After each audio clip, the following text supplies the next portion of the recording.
Assalamualaikum warahmatullahi wabarakatuh. Salam sejahtera Waalaikumsalam. untuk kita semua. Shalom, Om Swastiastu, Namo Buddhaya, salam kebajikan. Dan selamat pagi kepada para hadirin Zoom Upgrading Series Volume 2 pada hari ini. Yang kami hormati Bapak Dr. Insinyur Bakti Yudo Suprapto, STMT IPM, selaku Wakil Dekan 1 Fakultas Teknik Sriwijaya, sekaligus pemateri kita pada hari ini. Yang kami hormati, tamu undangan yang menghadiri, Ibu Insinyur Haja Ika Juliantina, MS, selaku Wakil Dekan 2. Terima kasih Bu buat hadir. Yang kami hormati, Ibu Rizka Drastiani, STMSC, selaku Perwakilan Pembina IMA Sriwijaya. Yang kami hormati, Ferry Fadli Rahmatullah, selaku Bupati IMA Sriwijaya. Dan yang kami hormati dan yang kami sayangi, para peserta upgrading series yang berbahagia. Alhamdulillah, puji syukur kita panjatkan kehadirat Allah Subhanahu wa Ta'ala, Tuhan yang Maha Esa, karena berkat rahmat-Nya lah kita semua diberi kesempatan untuk melaksanakan dan menghadiri upgrading series IMA Sriwijaya volume 2 pada pagi hari ini secara virtual dalam keadaan sehat walafiat. Sebelumnya, izinkan saya memperkenalkan diri. Saya Muhammad Mufli Zuhdi, selaku Master of Ceremony pada acara hari ini, dan saya ucapkan selamat datang di event Upgrading Series IMA Sriwijaya 2021 Volume 2. Selanjutnya, perkenankan saya untuk membacakan susunan acara kita pada pagi hari ini. Yang pertama, pembukaan. Yang kedua, dokumentasi. Yang ketiga, tilawah. Yang keempat, kata sambutan. Yang kelima, penyampaian materi oleh Bapak Dr. Insinyur Bakti Yudo Suprapto. Yang keenam, sesi tanya jawab, dan ditutupi dengan doa dan penutup. Untuk membuka acara kita pada pagi hari ini, marilah kita bersama-sama melafazkan lafaz basmalah. Bismillahirrahmanirrahim.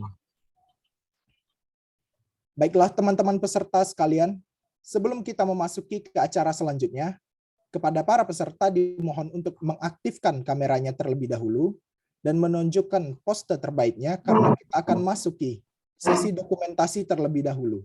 Saya persilahkan kepada panitia dokumentasi untuk mengambil alih sesi dokumentasi kita.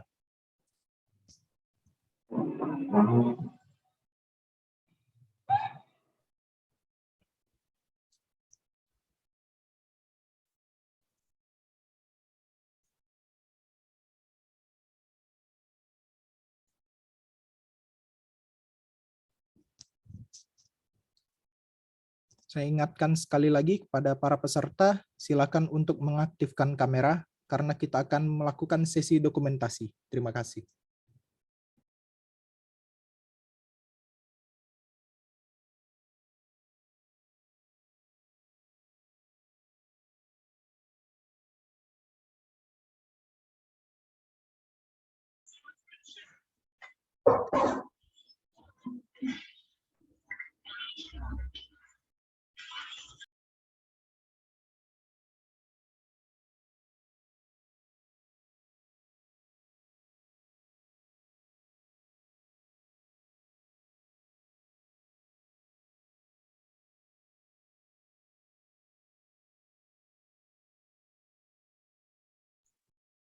Kepada panitia dokumentasi dipersilahkan untuk ambil alih.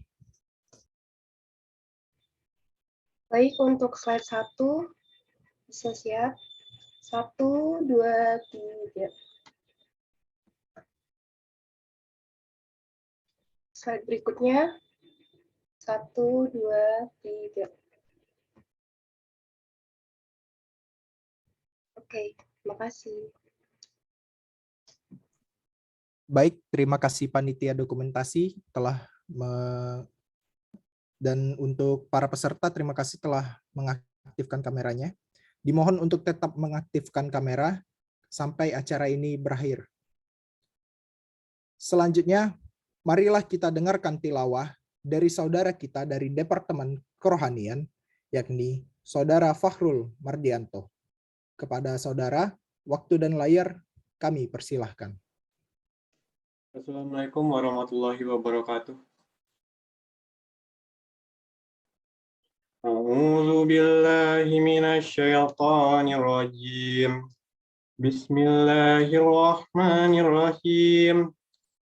إن الله يأمركم أن تؤدوا الأمانات إلى أهلها وإذا حكمتم بين الناس أن تحكموا بالعدل إن الله نعم يعظكم به إن الله كان سميعا بصيرا يا أيها الذين آمنوا أطيعوا الله وأطيعوا الرسول وأولي الأمر منكم وإن تنازعتم في شيء فردوه إلى الله والرسول إن كنتم تؤمنون بالله واليوم الآخر ذلك خير وأحسن تأويل صدق الله العظيم.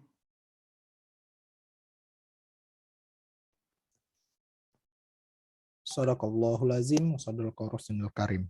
Terima kasih kepada saudara. Semoga yang membaca maupun yang mendengarkan mendapat keberkahan dari Allah Subhanahu wa taala. Amin ya robbal alamin. Acara selanjutnya akan ada laporan dari Ketua Pelaksana Upgrading Series IMA Sriwijaya 2022, yaitu Raffi Giraldi. Kepada Bang Raffi, waktu dan layar kami persilahkan. Baik, terima kasih banyak Mufli. Assalamualaikum warahmatullahi wabarakatuh. Pertama-tama mari kita panjatkan puji syukur kepada Allah Subhanahu wa taala yang berkat rahmat nikmat kesehatannya dapat mempersatukan kita kembali pada hari ini. Hormat dan serta saya berikan kepada Bapak Dr. Insinyur Bakti Yuda Suprapto STMT IPM selaku Wakil Dekan Fakultas Teknik Unsri yang sekaligus akan menyampaikan materinya pada hari ini.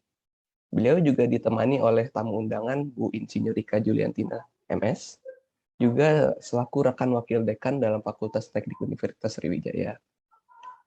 Pada pagi yang berbahagia ini juga, kita juga ditemani oleh Ibu Rizka Drastiani, ST MSc, selaku pembina IMA Sriwijaya, dan juga ditemani kembali oleh Ferry Fadli, selaku Bupati IMA Sriwijaya.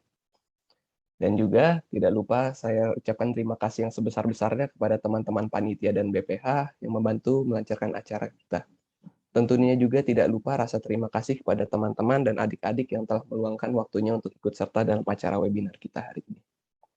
Nah, berbeda dari volume yang sebelumnya, yaitu manajemen waktu, pada volume kedua upgrading series ini bertemakan birokrasi dalam kampus, yang berdasarkan dari pengalaman teman-teman dan kakak-kakak kita tuh, bakal sangat digunakan ya pada kedepannya. Jadi kita berpikir mungkin akan sangat berguna dan baik kalau kita ajarkan sejak dini kala. Oleh karena itu, saya berharap acara ini bermanfaat baik untuk kita semua, terutama pada adik-adik.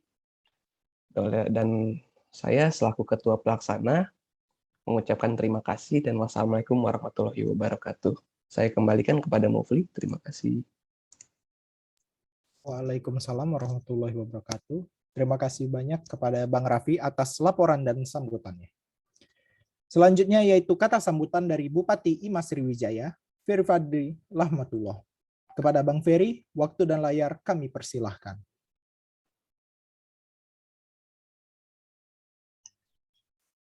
Tes. Ya, masuk Bang. Silakan. Ya, baik. Sebelumnya, Assalamualaikum warahmatullahi wabarakatuh. Alhamdulillahirrabbilalamin. Wabihi nasta'in. Wa ala umur dunya waddin. Wassalatu wassalamu ala asrofil anbiya'i wal mursalin. Wa ala alihi wa sahbihi ajma'in. Pertama-tama, marilah kita panjatkan puji dan syukur kita kehadirat Allah Subhanahu wa taala yang telah memberikan rahmat dan hidayahnya kepada kita semua, sehingga di pagi hari ini kita masih dapat berkumpul di ruangan Zoom meeting. Shalawat serta salam, tak lupa kita junjungan juga kepada baginda Nabi besar Muhammad Shallallahu Alaihi Wasallam yang telah membawa kita dari zaman yang kegelapan ke zaman yang terang benderang seperti saat ini. Yang terhormat pada Bapak Dr. Insinyur Bakti Yudo Suprato, STMT IPM, selaku Wakil Dekan 1 Fakultas Teknik Universitas Sriwijaya, dan juga sekaligus sebagai pemateri kita pada hari ini.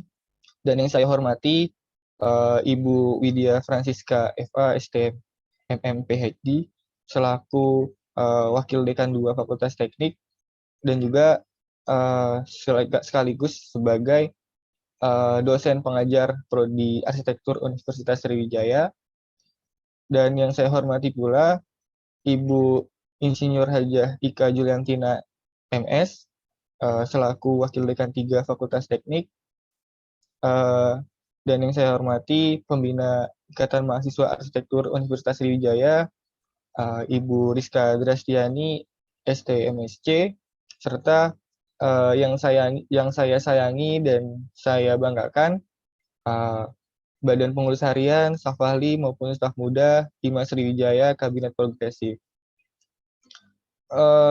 Sebelumnya saya ingin mengucapkan terima kasih yang sebesar-besarnya kepada panitia yang sudah menyelenggarakan kegiatan ini, dan juga terima kasih juga yang sebesar-besarnya kepada pemateri kita pada pagi hari ini, Bapak Bakti Yudo, yang sudah mau membagikan ilmunya kepada kami semua mengenai pemahaman birokrasi di dalam kampus. Mungkin sedikit bercerita terkait tema yang dibawakan pada upgrading series yang volume kedua mengenai pemahaman birokrasi. Jadi birokrasi ini kan merupakan sebuah struktur sistem administrasi pada pemerintahan. Namun kita belum bisa untuk berbicara terlalu jauh. Jadi mungkin pada hari ini kita hanya berfokus pada lingkup kampus gitu.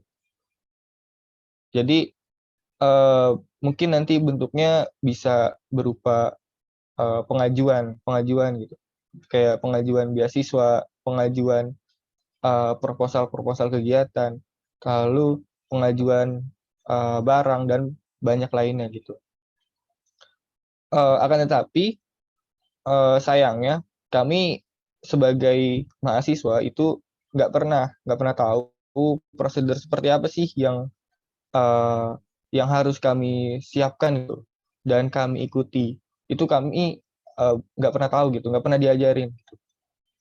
Bahkan dari sekian banyak mahasiswa arsitektur, mungkin hanya segelintir orang gitu, yang paham akan birokrasi di kampus kita.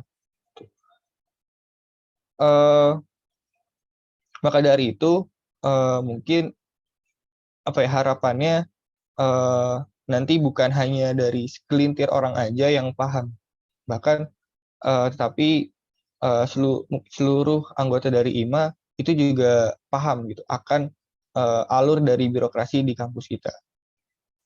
Mungkin itu saja sedikit dari saya. Sekali lagi saya ucapkan terima kasih kepada Pak Bakti.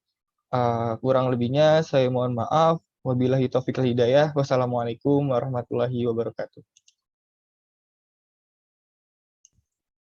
Waalaikumsalam warahmatullahi wabarakatuh. Terima kasih banyak kepada Bang Ferry atas kata sambutannya.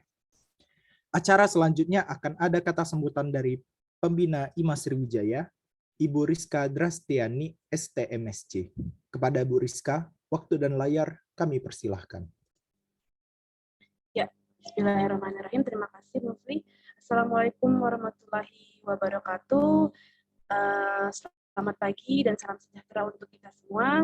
Saya ucapkan terima kasih dan selamat terhubung untuk Pak Bakti dan Ibu Ika serta Ibu Widya yang sudah menyempatkan waktunya pada pagi hari ini untuk mengikuti webinar dari adik-adik mahasiswa arsitektur Universitas Sriwijaya yang bertemakan upgrading series dengan tema birokrasi kampus.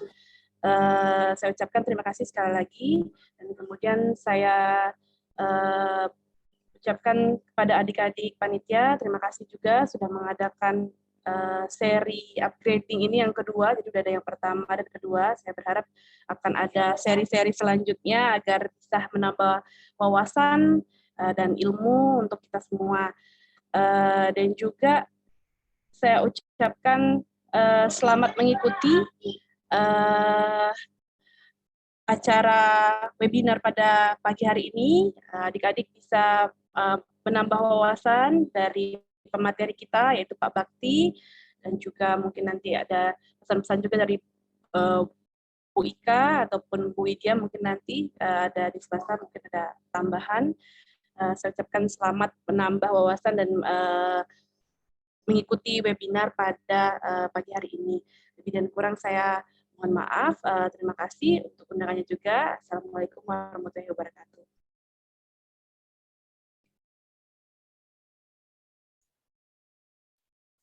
Waalaikumsalam warahmatullahi wabarakatuh. Terima kasih banyak kepada Bu Rizka Drastiani atas kata sambutannya. Maka dengan kata sambutan tadi, maka berakhirlah sesi acara sambutan kita.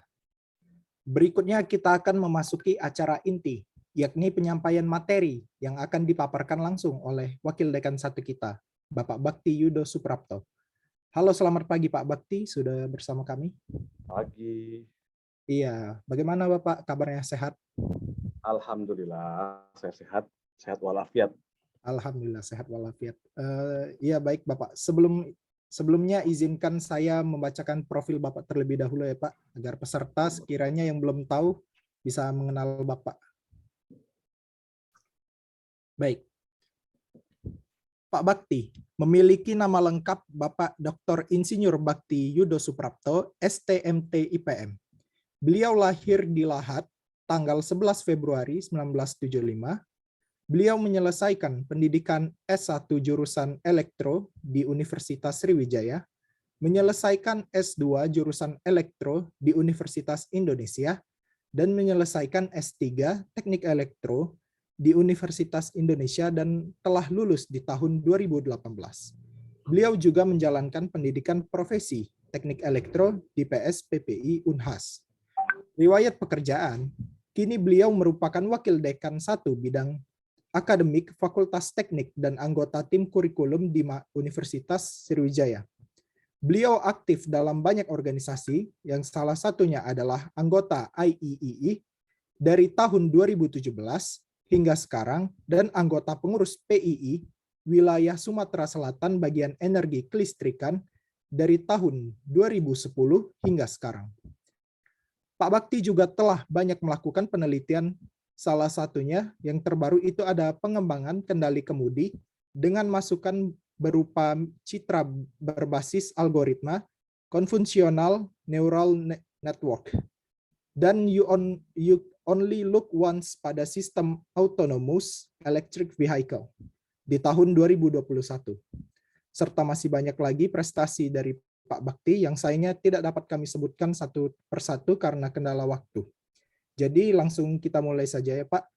Baiklah, teman-teman peserta, langsung saja kita dengarkan penyampaian materi dari Pak Bakti. Dimohon para peserta untuk proaktif dalam mendengarkan dan mencatat materi, karena materi kita pada hari ini sangat penting bagi mahasiswa baru, apalagi mahasiswa baru jalur online seperti kita ini. Kepada Bapak Dr. Insinyur Bakti Yudo Suprapto, STMT, waktu dan layar kami persilahkan. Baik, terima kasih Mufli Zuhdi yang sudah memperkenalkan saya. Saya izin share screen dulu ya. Baik Pak, silahkan Pak. Oke, apakah sudah terlihat? Ya Pak, sudah terlihat. Baik, saya coba Tes dulu. Slide-nya jalan? Belum jalan ya slide-nya ya? Iya, Pak. Belum jalan. Oke, saya ulang lagi. Karena biasanya berulang kali bermasalah di sini. Oke.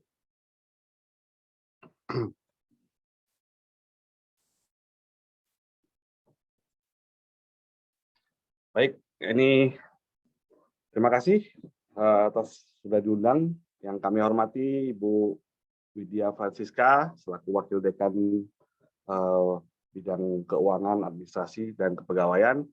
Kemudian Ibu Ika Yuliantina sebagai Wakil Dekan Bidang Kemahasiswaan dan Alumni. Kemudian ada, saya panggil Mbak tadi ya, Mbak Rizka Drastiani sebagai pembimbing akademik, pembimbing kemahasiswaan, kegiatan kemahasiswaan dari IMA, dari arsitektur.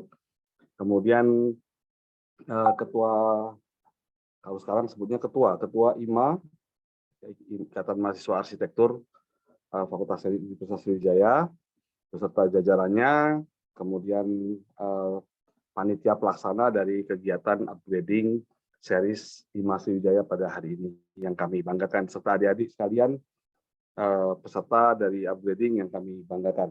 Baik, kita mulai saja. Jadi saya disuruh mengambil judul, disuruh mempresentasikan tentang birokrasi. Nanti saya mohon bantuan juga ada Bu Widya dan juga Bu Ika, mungkin bisa menambahkan apa yang sudah saya sampaikan atau mengkoreksi kalau ada kesalahan yang saya sampaikan. Baik. Oke, ini yang tadi sudah dibacakan. Sebenarnya saya juga ada riwayat pekerjaan yang sebelum di zaman menjadi dosen. Baik, saya mulai dengan definisi. Jadi kita belajar dulu lah. Definisi dari birokrasi. Saya ketika dihadapi suruh cerita tentang birokrasi, saya mencari-cari searching tentang apa sih birokrasi gitu. Selama ini kita udah tahu birokrasi sebenarnya, tetapi apa makna birokrasi yang sesuai dengan makna yang sesungguhnya? Karena saya juga bukan orang politik, jadi saya terpaksa harus belajar juga. Jadi menurut Max Weber, birokrasi itu adalah suatu bentuk organisasi yang penerapannya berhubungan dengan tujuan yang hendak dicapai. Artinya dia punya tujuan. Jadi organisasi itu dibentuk untuk mencapai tujuan. Kemudian birokrasi yang dimasukkan sebagai suatu sistem otoritas yang ditetapkan secara rasional oleh berbagai macam peraturan. Nah, jadi ada peraturan, kemudian tadi ada tujuan untuk mengorganisir pekerjaan yang dilakukan oleh banyak orang. Kemudian menurut Wismar Steinmarks dari ahli ilmu politik Jerman, birokrasi adalah suatu tipe organisasi yang digunakan oleh pemerintah modern untuk melaksanakan tugas-tugasnya yang bersifat spesialis, dilaksanakan dalam sistem administrasi dan khususnya oleh aparatur pemerintah. Jadi Wismar Stein ini lebih cenderung menekankan bahwa adanya khusus untuk aparatur pemerintah. Kemudian birokrasi itu ada tugas-tugas yang bersifat spesialis khusus. Nah, ini saya tekankan beberapa kata-kata yang ada di dalam makna-makna yang disampaikan oleh para ahli tersebut. Kemudian berikutnya ada Peter M. Blau, itu berpendapat bahwa birokrasi adalah suatu tipe organisasi yang dimasukkan untuk mencapai tugas-tugas administratif yang besar. Ini sama, jadi ada tugas-tugas yang tadi spesifik. Kalau di Peter ini menekankan bahwa tugas-tugas administrasi. Ya. Kemudian dengan cara mengkoordinir secara sistematik pekerjaan yang dilakukan oleh banyak orang. Kemudian di Peter ini juga kata-kata yang menjadi kuncinya adalah mengkoordinir secara sistematik, artinya terkoordinir, berkoordinasi secara sistematik, teratur. Ya. Kemudian ini yang menurut ada penulis buku berjudul Otonomi Daerah, Rian Nugroho Wijoto, berpendapat bahwa birokrasi adalah suatu lembaga yang sangat kuat dengan kemampuan untuk meningkatkan kapasitas potensial terhadap hal-hal yang baik maupun buruk dalam keberadaannya sebagai instrumen administrasi rasional yang netral pada skala yang besar. Saya tekankan di sini adalah instrumen administrasi rasional. Lagi-lagi kita berkaitan artinya dengan kata-kata administrasi. Artinya kalau kita berbicara birokrasi, otomatis kita akan banyak berkaitan dengan ada administrasi, kemudian ada koordinasi secara sistemik, ya, kemudian ada juga yang tadi disebutkan peraturan-peraturan. Nah, itu yang menjadi menjadi inti. Sehingga kalau kita berbicara birokrasi, kita akan selalu berkaitan dengan hal-hal yang tadi sudah saya sebutkan. Nah, apa tujuannya birokrasi? Tujuannya adalah menjalankan program atau kegiatan guna tercapainya visi dan misi pemerintahan. Jadi, Fakultas Teknik juga dalam hal ini kita punya visi dan misi. Nah, visi dan misi dari Fakultas Teknik itu bagaimana kita akan mencapainya, yaitulah gunanya kita menjalankan suatu birokrasi. Kemudian yang kedua adalah memberikan pelayanan kepada masyarakat dan melakukan pembangunan secara netral dan profesional.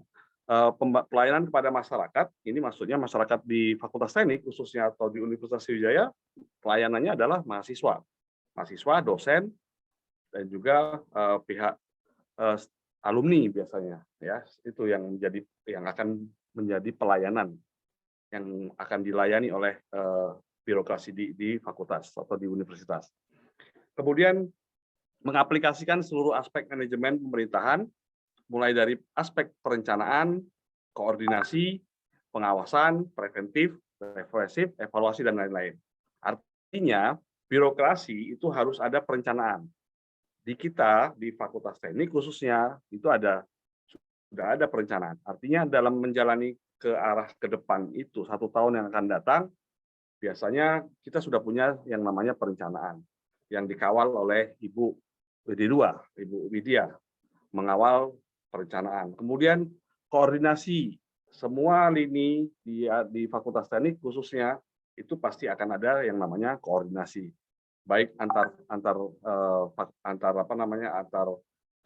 bagian di fakultas maupun sampai ke jurusan-jurusan. Kemudian ada pengawasan. Pengawasan ini dilakukan juga oleh birokrasi yang ada di fakultas, khususnya di bagian bidang 2. Jadi akan diawasi bagaimana mahasiswa itu mempergunakan dananya, bagaimana jurusan itu menjalankan kegiatan-kegiatan pembelajaran. Nah, itu semuanya diawasin. Jadi mulai dari kegiatan-kegiatan akademik sampai yang non akademik itu ada pengawasannya. Kemudian ada preventif, artinya pencegahan.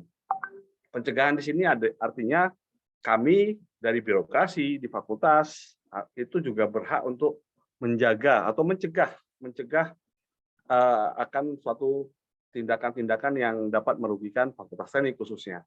Nah, ini yang kita lakukan juga di Fakultas Teknik. Kemudian ada represif. Nah, kata-kata represif jangan dimisalkan represif seperti kita kalau demo dikejar-kejar, enggak. Represif artinya kita juga dalam upaya tadi preventif kita mencegah, kemudian represif kita juga menekankan kepada kalau ada terjadi kesalahan, misal di akademik, kalau ada terjadi mahasiswa yang misalkan melakukan kesalahan, ya kita berikan hukuman berupa misalkan sanksi atau kita panggil dulu. Begitu juga misalkan kalau ada dosen-dosen misalkan ada yang kesalahan dalam mengajar kurang SKS atau kurang jam mengajar, biasanya para ketua jurusan juga akan melakukan teguran, memperingatkan kepada dosen bahwa mata kuliahnya masih kurang, seperti itu. Kemudian yang terakhir ada namanya evaluasi dan monitoring. Ini yang juga penting.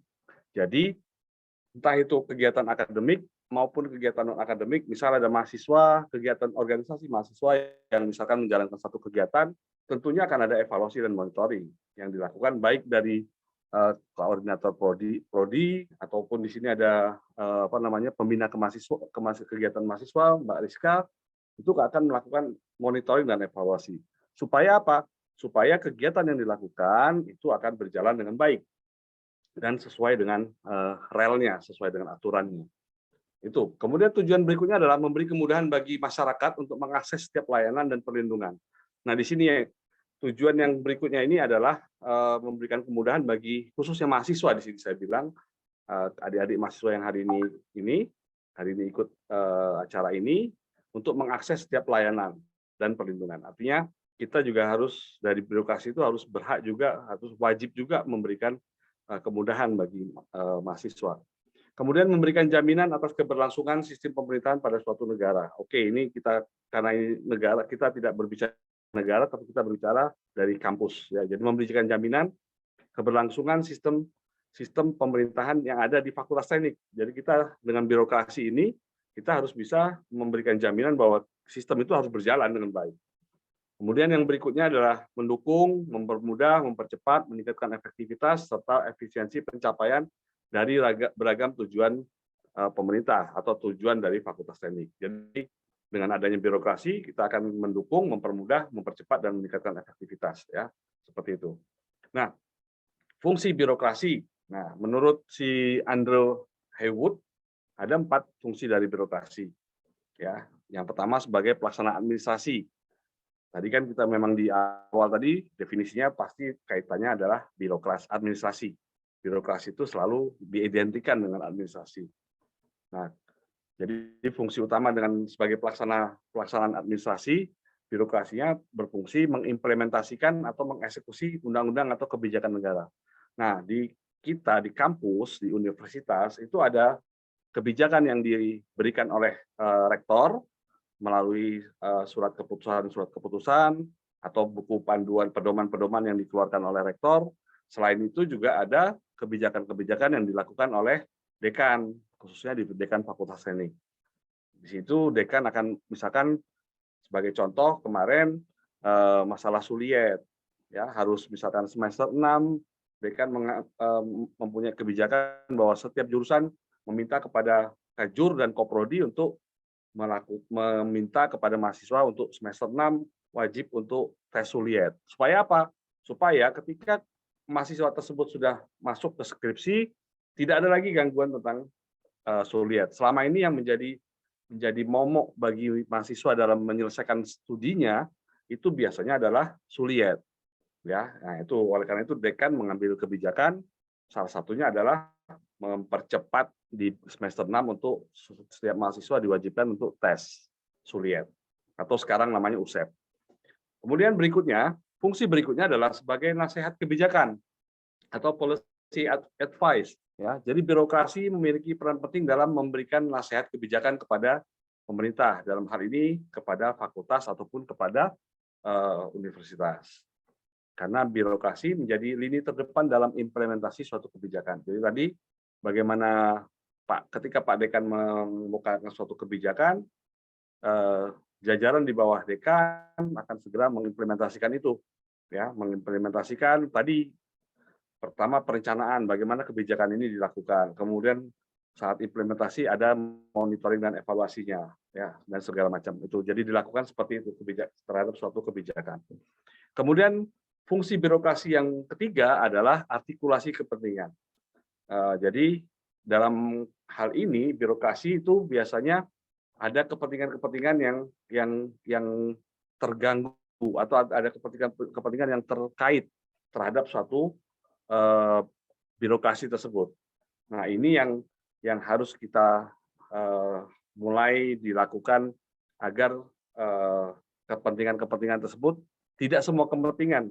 Kalau kepentingan itu berkaitan dengan sesuai dengan misi, visi dan tujuan dari fakultas, ya kita akan laksanakan. Tetapi kalau itu sudah menyimpang, ya kita tidak akan mentolerir adanya penyimpangan tersebut. Oke, berikutnya fungsi birokrasi yang terakhir ada yang kita disebut dengan stabilitas politik. Jadi birokrasi itu berperan juga sebagai stabilisator politik. Artinya fokus kerja yang dilakukan di dalam birokrasi adalah untuk menciptakan stabilitas dan kontinuitas. Artinya tujuan utamanya apa dulu? Tujuan utama dari fakultas apa? Itu yang akan diutamakan. Jadi kalau ada yang berkaitan bertentangan dengan hal-hal yang akan membuat tujuan tidak tercapai, maka birokrasi harus menjadi stabilisator politiknya. Baik. Kemudian secara umum fungsi birokrasi adalah melaksanakan pelayanan publik. Ya, itu jelas. Tadi sudah dibilang di definisi juga intinya adalah pelayanan masyarakat tujuannya. Nah, tujuannya pelayanan publik di sini adalah pelayanan bagi baik stakeholder, baik itu mahasiswa, alumni, bahkan juga kemungkinan ada kerjasama dari instansi-instansi lain yang butuh sesuatu dari fakultas ataupun universitas. Itu akan dijalankan melalui birokrasi untuk pelayanan publiknya seperti apa. Kemudian pelaksanaan pembangunan yang profesional. Nah, ini Kalau di kita di kampus ada pembangunan, baik pembangunan yang dilakukan menggunakan dana APBN atau dana PNBP atau dana BOPTN, kemudian pembangunan dari segi untuk fisik, ataupun yang paling penting adalah pelaksanaan pembangunan mental dan juga pembangunan SDM yang profesional. Itu yang paling yang kita utamakan di dalam birokrasi di dalam kampus. Kemudian fungsi birokrasi sebagai perencana, pelaksana, dan pengawas kebijakan. Yang terakhir, yaitu fungsi birokrasi adalah melayani kepentingan masyarakat dan bukan merupakan bagian dari kekuatan politik. Artinya, tadi sebagai stabilisator politik, birokrasi harus netral. Tidak boleh memihak pada satu kepentingan tertentu. Nah, itu yang paling diharapkan, yang paling diutamakan. Baik, perannya banyak sekali perannya. Ini saya cuma mencoplik beberapa peran. Yang pertama ada birokrasi itu harus perannya adalah sejalan dengan tujuan. Jadi kalau tujuan fakultas untuk misalkan mencerdaskan kehidupan dari mahasiswa, ya mencerdaskan mahasiswa, otomatis ya harus seperti itu. Birokrasi juga harus dijalankan, harus juga sesuai dengan apa yang sudah ditujuankan dari fakultas. Kemudian melaksanakan kegiatan dan program demi tercapainya visi misi dari fakultas atau universitas. Ya. Kemudian yang ketiga adalah melayani masyarakat dan melaksanakan pembangunan dengan netral dan profesional. Yang keempat, menjalankan manajemen mulai dari perencanaan, pengawasan, evaluasi, koordinasi, sinkronisasi, represif, preventif, antisipatif, dan resolusi. Yang tadi yang sudah kita jelaskan di awal tadi. Kemudian birokrasi seringkali dipandang negatif karena kinerja mereka cenderung menyusahkan masyarakat. Ini yang kadang kita harus melihat secara proporsional. Ya, menyusahkan masyarakat itu seperti apa? Ada kalanya bukan menyusahkan, tapi memang sesuai peraturannya seperti itu. Jadi tidak boleh kita memotong jalur, ya, memotong jalur karena memang harus seperti itu. Misal harus ada parab dari wakil dekan. Kenapa harus ada parab wakil dekan?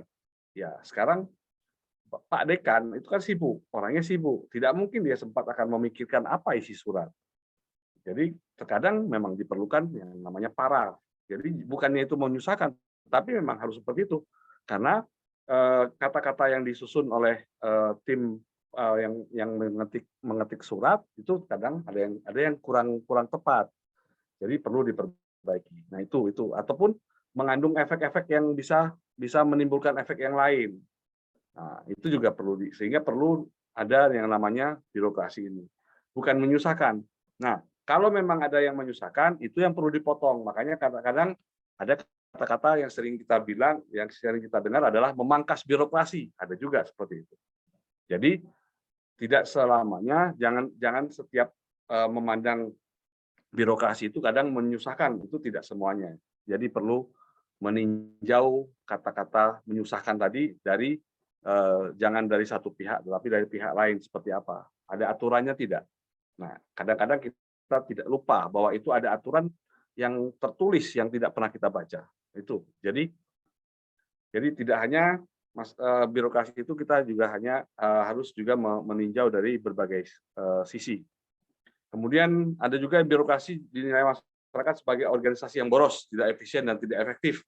Ada juga memang yang seperti itu. Tetapi kita kembali lagi, kita melihat ada hal-hal tertentu yang bisa kita pangkas dari birokrasi, tapi ada hal-hal tertentu yang tidak bisa kita pangkas dari birokrasi. Ya. Oke, berikutnya adalah masyarakat berpendapat bahwa birokrasi adalah alat penindas masyarakat miskin dan hanya membela kepentingan orang kaya. Itu yang pendapat-pendapat yang tadi saya ulangi lagi bahwa tidak semuanya semua pendapat-pendapat seperti itu ada benarnya. Ya. Kadang kita harus berpikir juga bahwa kita harus menilai dari beberapa sisi. Jadi jangan dari sisi kita sendiri, tetapi kita menilai dari sisi yang lain. Nah, ini yang terkadang tidak disadari oleh kita, khususnya mahasiswa dan juga dosen. Kemudian birokrasi tetap dibutuhkan sebagai penghubung antara negara dan masyarakat, antara fakultas, antara pihak rektorat dengan mahasiswa. Itu juga penting diadakannya yang namanya birokrasi. Ya, jadi birokrasi mempunyai kewajiban melayani masyarakat dan menjadikan masyarakat sebagai prioritas utama. Jadi di kampus juga sama seperti itu sebenarnya. Birokrasi mempunyai kewajiban melayani mahasiswa dan juga menjadikan mahasiswa sebagai prioritas utama. Tetapi mahasiswa pun dituntut untuk balik juga, nanti akan kita sebutkan bahwa mahasiswa juga harus tahu apa SOP-nya, apa panduan, apa pedomannya. Nah, ini yang perlu ditekankan. Ya, kemudian kita lanjut. Ciri-ciri birokrasi yang baik itu apa? Yang pertama, harus terorganisir dan tersusun secara hierarki. Ya, jadi mulai nanti kita lihat ada struktur kita seperti apa. Kemudian setiap jabatan memiliki wilayah kompetensinya sendiri. Kemudian pegawai negerinya ditetapkan, pegawainya bukan hanya pegawai negeri, karena di Fakultas Teknik juga tidak melulu pegawai negeri, ada juga pegawai BNU dan segala macam. Dan tidak dipilih berdasarkan hasil kualifikasi teknik yang ditunjukkan melalui ijazah atau ujian. Ya. Kemudian pegawai menerima gaji tetap sesuai dengan pangkat dan kedudukan yang dimiliki. Oke. Pekerjaan adalah karir yang terbatas, atau pada intinya pekerjaannya adalah sebagai pegawai negeri atau pegawai fakultas ya.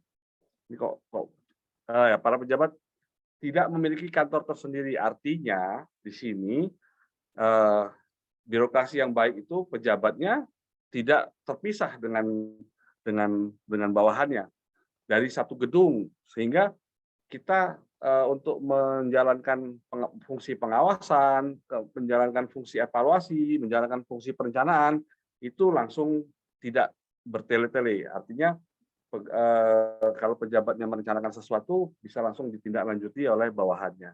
Jadi tidak memiliki kantor yang tersendiri, artinya menyatu dalam satu gedung, sehingga kemudian juga tidak menyusahkan, karena tidak harus pindah gedung, pindah ke sana, pindah ke sini, tapi cukup pindah ruangan. Kalau pindah ruangan kan tidak terlalu repot. Itu artinya. Kemudian berperan sebagai subjek yang melakukan pengontrolan dan pendisiplinan.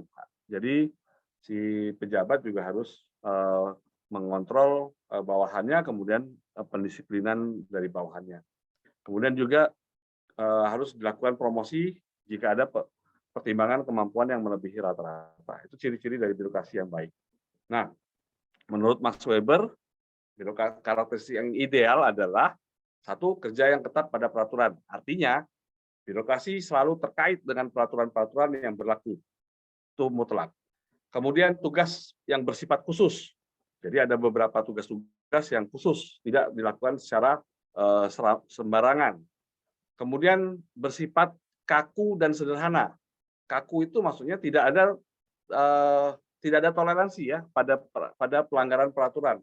Artinya kalau peraturannya harus A ya A, dan sederhana artinya tadi tidak terlalu berbelit-belit. Kalau terlalu berbelit-belit harus kita pangkas birokrasinya. Ya, itulah pentingnya juga pemangkasan birokrasi. Tetapi yang berbelit-belit birokrasi harus sederhana. Kemudian diselenggarakan secara resmi, artinya memang benar-benar resmi, ada peraturannya, ada aturannya, ya, yang disahkan oleh pimpinan tertinggi dari satu tempat itu. Misalkan kalau di kita adalah dekan ataupun rektor. Kemudian pengaturannya bersifat hierarki atau dari atas ke bawah. Nah, ini juga sama tadi yang seperti yang saya bilang bahwa peraturan rektor ada kebijakan yang dikeluarkan melalui surat keputusan. Nah, itu yang harus ditaati sampai ke bawah, sampai ke pihak kepala laboratorium ataupun jurusan. Kemudian berorientasi terhadap logika. Nah, ini yang kita mesti juga kita tadi yang berkaitan dengan kaku dan sederhana. Jadi kalau memang birokrasi itu berbelit-belit dan menyusahkan, ya harus kita pangkas supaya lebih sederhana. Tetapi tetap harus mempertahankan kata-kata kaku. Kalau kita memangkasnya lantas melanggar peraturan nggak boleh. Ya, jadi harus walaupun kalau memang harus berbelit-belit sesuai aturan ya, memang sesuai aturannya seperti itu. Kalau mau ubah dulu aturannya. Seperti itu kira-kira. Jadi logikanya kita harus memainkan logika terkait selalu dengan yang nomor 3 tadi, kaku dan sederhana. Kemudian tersentralistis. Ya, tersentralistis, birokrasi harus tersentralistis. Tidak boleh terdistribusi ke bawah. Karena kalau terdistribusi ke bawah, jadinya kebijakan-kebijakan yang harus diterapkan tadi jadinya membias. Ya. Nah, berikutnya adalah taat dan patuh, terutama khususnya pada peraturan, pedoman, panduan, itu harus taat dan patuh. Disiplin, ya jelas, disiplin tidak boleh kita melaksanakan birokrasi itu mencela-menceli, ya. Kemudian terstruktur dan sistematis, yang terakhir adalah tidak pandang bulu.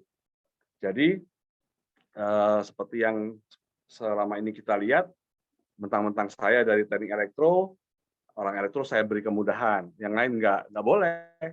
Mahasiswa elektro saya beri kemudahan, yang lain tidak saya tanda tangani, nggak boleh juga, nggak boleh gitu. Kita terhadap sesuatu itu harus tidak pandang bulu. Kalau dia salah, meskipun dia misalkan tadi anak elektro salah, ya sudah kita hukum. Kalau memang dia salah, kata Bu Ika, ini nggak bisa dibiayai, ya nggak bisa dibiayai. Gitu. Ya, kegiatan ini tidak bisa dilaksanakan, kata Bu Ika, nggak bisa dilaksanakan. Kalau kata Bu Widya, oh ini nggak boleh, nggak ada RKAKL, ya nggak boleh. Ya, jadi kita harus tidak pandang bulu, tidak boleh. Jangan mentang-mentang, saya kan dari elektro, atau saya kan dari sipil, atau saya dari arsitek. Nah, mentang-mentang kami dari jurusannya, seolah-olah kita akan memudahkan. Nah, itu juga tidak boleh. Jadi birokrasi adalah tidak memandang bulu. Oke. Nah, di sini bisa kita lihat bersama, ini adalah struktur dari rektor. Jadi rektor itu tugasnya dibantu oleh wakil-wakil rektor, ada wakil rektor 1 bagian akademik, wakil rektor 2 bagian keuangan dan administrasi dan kepegawaian, wakil rektor 3 itu bagian kemahasiswaan dan alumni, sama seperti kita, tapi kalau di rektor ada wakil rektor 4, itu adalah bidang kerjasama dan perencanaan. Kemudian di bawah wakil rektor ada fakultas-fakultas dan juga program pascasarjana, serta lembaga-lembaga yang ada di universitas. Ya, kalau fakultas kan banyak, Anda ketahui ada 10 fakultas kita, 1 program pascasarjana, kemudian lembaga-lembaga itu ada perpustakaan, kemudian ada CDC, terus ada juga kerjasama, terus berikutnya ada TIK, tempat yang simak dan segala macam itu, lembaga bahasa, ya seperti itu. Nah, saya khususnya di Fakultas Teknik. Jadi Fakultas Teknik dipimpin oleh dekan dan di bawahnya ada 3 wakil dekan 1 bagian akademik, wakil dekan 2 sama dengan wakil rektor tadi, bagian kepegawaian, keuangan dan administrasi. 3 wakil dekan 3 itu bidang kemahasiswaan dan alumni.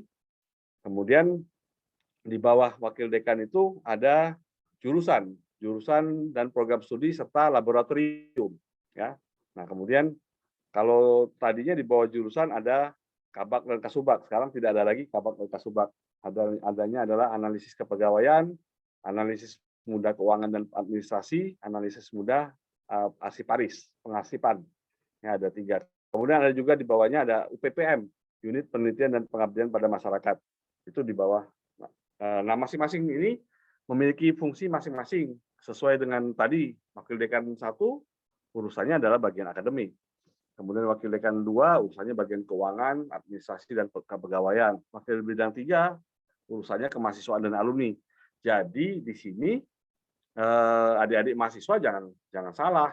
Misal adik-adik mahasiswa ingin Ikatan Mahasiswa Arsitektur ingin mengadakan kegiatan, lapornya ke wakil dekan 1. Enggak, wakil dekan 3 dulu. Kalau toh kegiatan itu berkaitan dengan wakil dekan 1, itu akan ada koordinasi antara wakil dekan 3 dan wakil dekan 1. Ya, tidak serta-merta bahwa semua kegiatan akademik kalau bersifat, misalkan adik-adik mau ngadain webinar tentang sistem pembelajaran online misalkan. Ya, itu secara akademiknya benar wakil dekan 1, tetapi adik-adik melalui kegiatannya ada ke wakil dekan 3.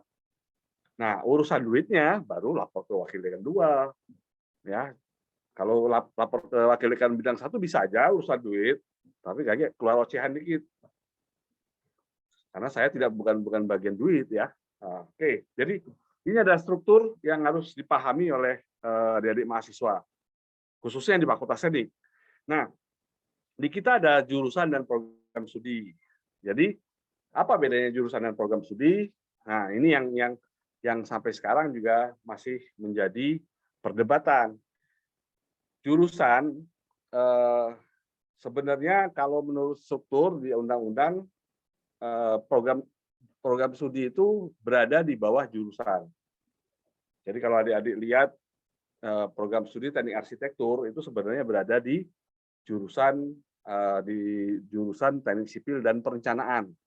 Jadi teknik sipil jurusan teknik sipil dan perencanaan itu harusnya secara undang-undang dia juga punya jurusan teknik sipil dan perencanaan, di bawahnya ada program studi teknik sipil, satunya program studi arsitektur. Seperti itu. Sehingga ada seperti di yang menganut ini di pertanian. Pertanian itu ada seperti itu. Jadi ada ketua jurusan, di bawahnya ada koordinator program studi. Jadi ketua jurusan itu yang membawahi, yang memimpin dua program studi. Ya. Nah, jadi koordinator program studi teknik sipil, koordinator studi arsitektur, kemudian ada koordinator magister teknik sipil, ada tiga. Nah, ini semuanya bertanggung jawab pada satu ketua jurusan dari teknik sipil dan perencanaan. Kalau di kita tidak, kalau di kita masih menganut sipil, jurusan sipil ialah jurusan sipil, tapi program studi yang di bawahnya ada arsitektur dan juga magister teknik sipil, ada 2. Ya. Nah, jadi apa tugasnya? Program studi biasanya kalau di aturan itu program studi hanya berkaitan dengan kegiatan pembelajaran. Ya. Nah, kemudian kegiatan pembelajaran artinya di akademik. Itu yang dikelola oleh program studi. Nah, ini yang memang sampai sekarang juga masih ada perdebatan di antara di pihak rektorat juga masih ada perdebatan. Jadi, tapi kita tidak usah membicarakan itu.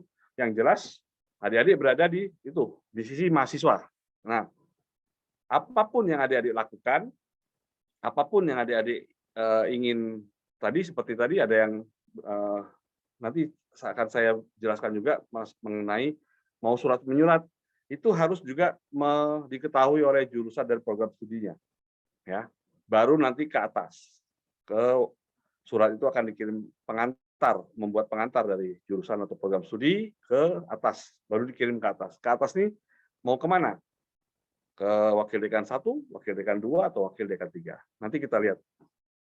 Oke, nah kita bicara tentang birokrasi dalam universitas. Ya, ini yang penting. Tadi kita pengenalan tentang birokrasi. Nah, sekarang kita bicara di dalam universitas. Birokrasi penting untuk menjamin keteraturan dalam pelaksanaan kegiatan dan roda agenda di dalam universitas. Ya, karena kita di fakultas akan di bawah di dalam fakultas juga harus penting. Kemudian keteraturan tersebut didukung dengan adanya pedoman. Jadi ada pedoman, kemudian ada panduan, terakhir ada SOP. Ya, nah ini yang membuat suatu proses atau suatu birokrasi menjadi teratur dengan adanya pedoman, panduan, dan juga SOP.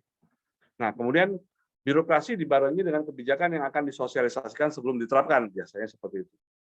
Nah, birokrasi dalam universitas atau dalam fakultas, kita bicara dalam fakultas, itu terbagi 3 ya, ada akademik, keuangan, kemahasiswaan. Nah, kesemuanya ini di fakultas diawali dengan terpusat yang disebut dengan PPT.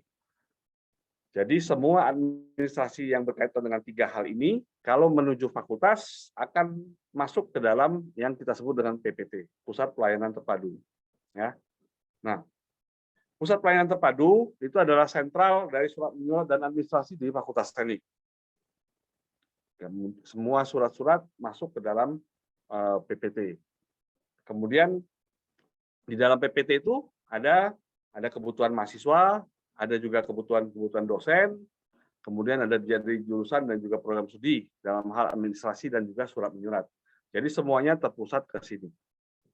Jadi kalau adik-adik nanti buat surat, misalkan mau surat, contohnya ada surat, misalkan surat keterangan kuliah, adik-adik bisa langsung mengisi form yang disediakan di PPT, kemudian adik-adik taruh itu beserta syarat-syaratnya, letakkan itu di PPT. Kemudian PPT akan membuat surat resmi tentang surat keterangan tersebut yang akan ditandatangani oleh, biasanya kalau keterangan-keterangan seperti itu ditandatangani langsung oleh WD1. Ya, nanti kita lihat. Jadi di PPT ini yang di Indralaya, di Bukit juga ada, di Indralaya juga ada. Jadi untuk mahasiswa kampus Bukit itu juga ada di Bukit. Jadi tidak perlu mahasiswa itu ke Indralaya. Cukup suratnya saja yang ke Indralaya. Kalau mahasiswanya berurusan ya cukup di PPT yang di Bukit. Biasanya di Bukit ini ditaruh di akademik, di bagian sebelah program studi doktor. Ya. Nah, kemudian yang di Indralaya itu ada 1 orang koordinator dan juga 4 orang petugas yang melayani urusan administrasi surat menyurat ya, untuk mahasiswa, untuk dosen, ada untuk jurusan dan juga untuk alumni. Ya, itu dilayani oleh di PPT ini. Nah, karena saya juga diminta masalah birokrasi, saya kepingin berbicara bagaimana cara berbirokrasi yang baik. Saya punya slogan ya. Paham, tanya, kenal, sapa, dan turuti. Ya, artinya paham itu apa? Kita pahami dulu dan ikuti pedoman yang ada. Ya, kita tahu dulu, paham dulu pedomannya. Oh seperti ini, SOP-nya seperti ini. Kemudian pahami dan ikuti panduan yang berlaku. Ada panduannya juga kita ikuti, SOP-nya juga ikuti. Semuanya kita harus paham dulu. Kemudian yang berikutnya adalah tanya. Ya, tanya. Kalau nggak paham, kita tanya. Entah itu adik-adik tanya ke prodi atau tanya ke kakak tingkat yang sudah pengalaman, atau bisa juga tanya ke PPT langsung. Ya. Kemudian tanya PIC-nya siapa. Kalau PIC-nya tahu, kita tanya, nah, maka kita akan dapat jawaban. Misalkan syarat-syaratnya apa untuk mengurus surat keterangan? Oh, seperti ini. Ini harus dikumpulkan. Nah, berikutnya adalah kenal dan sapa. Jadi, hadirin juga harus kenal. Ya, jangan sampai adik-adik ngurus, Pak, saya mau minta tanda tangan. Kemarin ada mahasiswa yang tanya sama saya, Pak, saya minta tanda tangan Pak Bakti. Nanya sama saya. Saya cuma ketawa aja, oh Pak Bakti lagi keluar, saya bilang gitu. Ya, nah, begitu dia lihat, kalau di Indralaya kebetulan ada foto saya, jadi pas dilihat, oh inilah Pak Bakti, katanya gitu. Oh, nanya saya ya, saya bilang gitu. Ya, nah, sama. Jadi Anda harus kenal dan sapa dulu siapa. Jadi kalau misalkan PIC-nya siapa, mau ngadep siapa, jangan sampai minimal kita tahu dulu. Kalau kita kenal, kan ada semboyan, tak kenal maka tak sayang. Ya, kemudian kenal dulu dengan PIC-nya, kemudian sapa dengan sopan, kemudian kita bisa tanya, Pak, ini seperti apa? Ini syaratnya apa? Ini ke mana dulu? Nah, di PPT biasanya kita akan dilayani seperti itu. Kemudian baru terakhir adalah turuti. Kalau kita lakukan paham, tanya, kenal, sapa, dan turuti, insya Allah jalan birokrasi kita akan jalan dengan baik. Ya. Kemudian ada yang kemarin juga mengajukan proposal ke Bu Ika. Nah, kemudian karena tidak menuruti SOP ya pasti dimarah Bu Ika gitu kan. Wah ini salah, balik lagi. Ada juga misalkan yang ke Bu Widya mau ngajuin dana. Sampai ke Bu Widya juga sama, ternyata tidak menuruti aturan ataupun SOP yang ada. Ya sudah, dimarah lagi, balik lagi gitu. Ya, kalau kita sudah tahu pedomannya, tahu aturannya, SOP-nya seperti apa, kemana dulu harus jalan, nah, birokrasinya pasti akan tercapai. Dan kita tujuan adik-adik pasti tidak akan dipersulit lah. Ya, itu. Oke, sekarang kita lihat. Karena saya tidak sempat mengcopy SOP yang ada, jadi saya buat seperti ini aja. Kita lihat yang pertama, transkrip nilai. Ini urusan bidang akademik dulu. Bidang akademik. Jadi dari mahasiswa untuk mendapatkan transkrip nilai, adik-adik harus menemui admin SIMAK dari jurusan. Nah, biasanya nanti adik-adik akan diprintkan transkrip yang sudah ada. Nah, ada beberapa mahasiswa setelah dia mencetak ya habis menemui si admin SIMAK, kemudian dicetak. Tetapi ada juga kadang-kadang mahasiswa mencetak sendiri, tetapi tidak diberikan kepada admin SIMAK sehingga tidak ada paraf. Nah, jadi kalau itu sampai ke atas, sampai ke saya, biasanya tidak saya tanda tangani, saya balikin lagi. Kenapa? Karena tidak ada paraf, ya tidak ada paraf dari admin SIMAK. Nah, gunanya apa paraf tadi? Artinya saya tidak harus memeriksa transkrip nilai yang punya adik-adik mahasiswa. Misalkan nama A, saya nggak harus periksa nih, benar nggak dia ngambil mata kuliah ini, dapatnya A ini, mata kuliah ini dapatnya ini, IPK-nya sekian.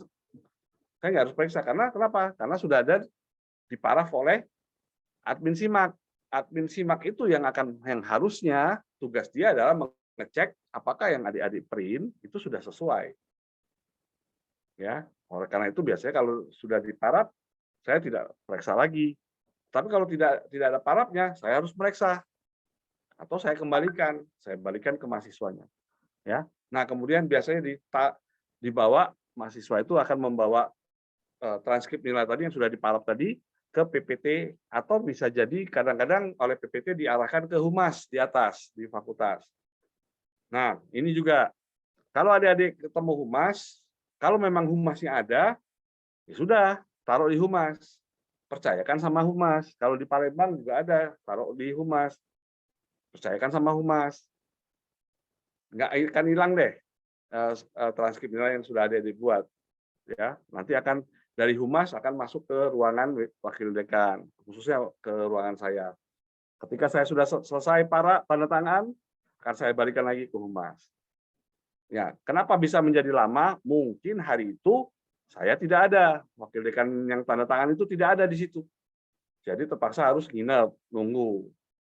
Tapi kalau ada biasanya langsung ditandatangani, langsung keluar ke humas. Adik-adik bisa milih ke humas. Nah, tetapi saya masih mentolerir ada yang langsung ke saya. Kenapa? Karena pas saat dia datang, humasnya mungkin lagi nggak ada di tempat, lagi ke WC, atau lagi kemana, atau lagi makan siang. Ya terkadang langsung ke saya tanda tangani juga. Tetapi seharusnya memang harus ke humas dulu. Ya, kita harus teratur, jadi harus ke humas dulu. Kadang-kadang ketika sampai ke saya juga saya bilang taruh aja di meja humas dulu. Nanti humas akan jalan ke saya. Ya, jadi tolong bagi adik-adik mahasiswa ditekankan seperti itu. Ya. Nah, kemudian untuk KRS. Nah, KRS ini yang sampai sekarang juga saya terkadang mahasiswa karena musim sekarang ini musim pandemi, dengan alasan pandemi tidak menelpon, tidak berkonsultasi dengan PA-nya. Kalau mahasiswa saya suruh tidak akan saya tanda tangani kalau dia datang, Pak, saya mau biasanya mahasiswa perlu tanda tangan pembimbing akademik itu kalau mau praktikum biasanya. Itu ditanya sama laboratorium, mana KRS yang sudah ditandatangani dosen. Nah, mulai dia sibuk. Biasanya seperti itu. Ya. Nah, ini yang kadang-kadang saya sebagai dosen PA juga kadang-kadang saya selalu marah. Kenapa? Harusnya karena di aturannya harusnya memang mahasiswa itu konsul dulu dia ke PA untuk mata kuliah yang diambil. Dia boleh WA. Kalau saya biasanya WA, Pak, saya mahasiswa Bapak, NIM-nya sekian, saya semester 2, saya ingin mengambil mata kuliah A, B, C, D, E. Kemudian saya kepingin mengambil mata kuliah atas, nama mata kuliahnya ini. Saya mohon arahan dari Bapak. Nah, sudah. Akhirnya saya lihat dulu IPK-nya berapa. Udah, yang wajib sudah diambil. Oke, ngambil mata kuliah atas, saya lihat dulu. Sehingga kalau mata kuliah atas ini boleh nggak si mahasiswa itu mengambil? Atau ada syarat nggak? Prasyaratnya ada nggak? Nah, kemudian, oh ya sudah, bisa diambil. Nah, si mahasiswa mengisi KRS, kemudian dicetak, ditandatangani, minta tanda tangan ke dosen PA. Nah, harusnya itu idealnya seperti itu. Karena sekarang musim pandemi, ya kadang-kadang juga saya tanda tangannya lewat digital. Tolong kirimin ke saya KRS kamu, nanti saya tanda tangani. Nah, kemudian mahasiswa setelah tanda tangan PA itu dikumpulkan ke jurusan bukti tanda tangan PA KRS-nya. Kenapa? Nanti kita lihat di sebelahnya untuk KPRS. Jadi ini yang harus adik-adik lakukan. Kalau adik-adik belum melakukan ini, ya mulai sekarang tolong ini dilakukan. Konsultasilah ke dosen PA. Dosen PA itu adalah orang tua adik-adik ketika ada di kampus. Ya. Tapi jangan minta duit baik. Pokoknya orang tua ya namanya orang tua kan, minta nasihat segala macam. Ya. Jadi kalau saya memang kadang-kadang saya ngajak mahasiswa PA saya makan-makan kalau sebelum pandemi. Kalau sekarang sudah pandemi agak takut makan-makan. Ya, saya demi untuk mengakrabkan dengan anak saya tadi, saya bilang kan itu orang tua. Ya. Nah, jadi adik-adik tolong benar meminta tanda tangan dosen PA, konsultasi ke dosen PA. Kenapa? Kita lihat yang berikutnya. KPRS. Jadi kemarin untuk supaya mahasiswa itu lebih sering konsultasi PA ke PA, maka saya menyusun strategi di KPRS. Ya, jadi KPRS itu adalah pengganti rencana studi. Jadi misalkan adik-adik ini kuliah nih, ngambil atas, ternyata tabrakan mata kuliahnya. Adik-adik nggak bisa. Ya kalau sekarang mungkin enak ya, enak zaman online, adik-adik bisa tabrakan juga mungkin bisa lewat dua device, adik-adik bisa tetap bisa kuliah. Tapi kalau sudah tidak online, offline, nggak bisa adik-adik ada di dua tempat, kan tabrakan. Jadi adik-adik harus mengubah mata kuliah. Nah, ketika mengubah mata kuliah, itu adik-adik harus konsultasi juga ke dosen PA. Nah, ini juga kadang-kadang tidak dilakukan oleh mahasiswa. Ya. Nah, jadi coba kita lihat secara aturannya begini. Mahasiswa konsul ke dosen PA untuk mata kuliah yang diambil, yang mau digantikan tadi. Menggantikan mata kuliah A, saya ngambil mata kuliah B. Boleh nggak, Pak? Kemudian setelah itu, setelah disetujui, mahasiswa tidak mencetak, tapi lapor ke admin. Ya, lapor ke admin yang nyetak.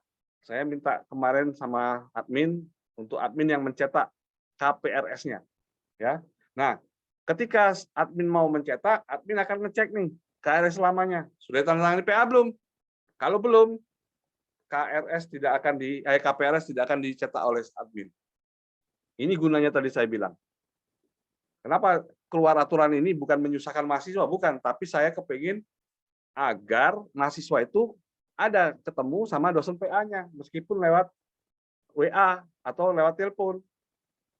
Itu yang harus yang saya inginkan. Makanya saya bilang ke admin bahwa yang mencetak itu adalah KPRS, itu adalah kalian. KRS selama kalau tidak ditandatangani dosen PA, jangan dilayani mahasiswanya. Ya, kenapa? Berarti mahasiswanya tidak mengkonsultasi atau tidak ketemu sama dosen PA-nya. Kenapa ini penting? Diakreditasi. Jadi gini, kita ini ada namanya akreditasi. Nah, tolonglah kita sama-sama nolong. Mahasiswa menolong tim akreditasi, ya kita juga menolong mahasiswa. Jadi di salah satu komponen dalam akreditasi itu adalah masalah PA. Nah, kalau adik-adik nggak pernah lapor ke PA, nggak pernah konsultasi ke PA, gimana itu mau diisi? Nilainya jelek. Kalau nilai jelek, akreditasinya turun. Yang rugi siapa? Ya adik-adik mahasiswa juga yang rugi. Ya, jadi itu tolong benar. Sekarang sudah saya suruh seperti itu. Kalau ditandatangani oleh PA, cetak. Diisi KPRS-nya, ganti mata kuliahnya, isi, dicetak. Kemudian mahasiswa juga harus menandatangani dosen PA. Kemudian dikumpulkan kembali KPRS di jurusan.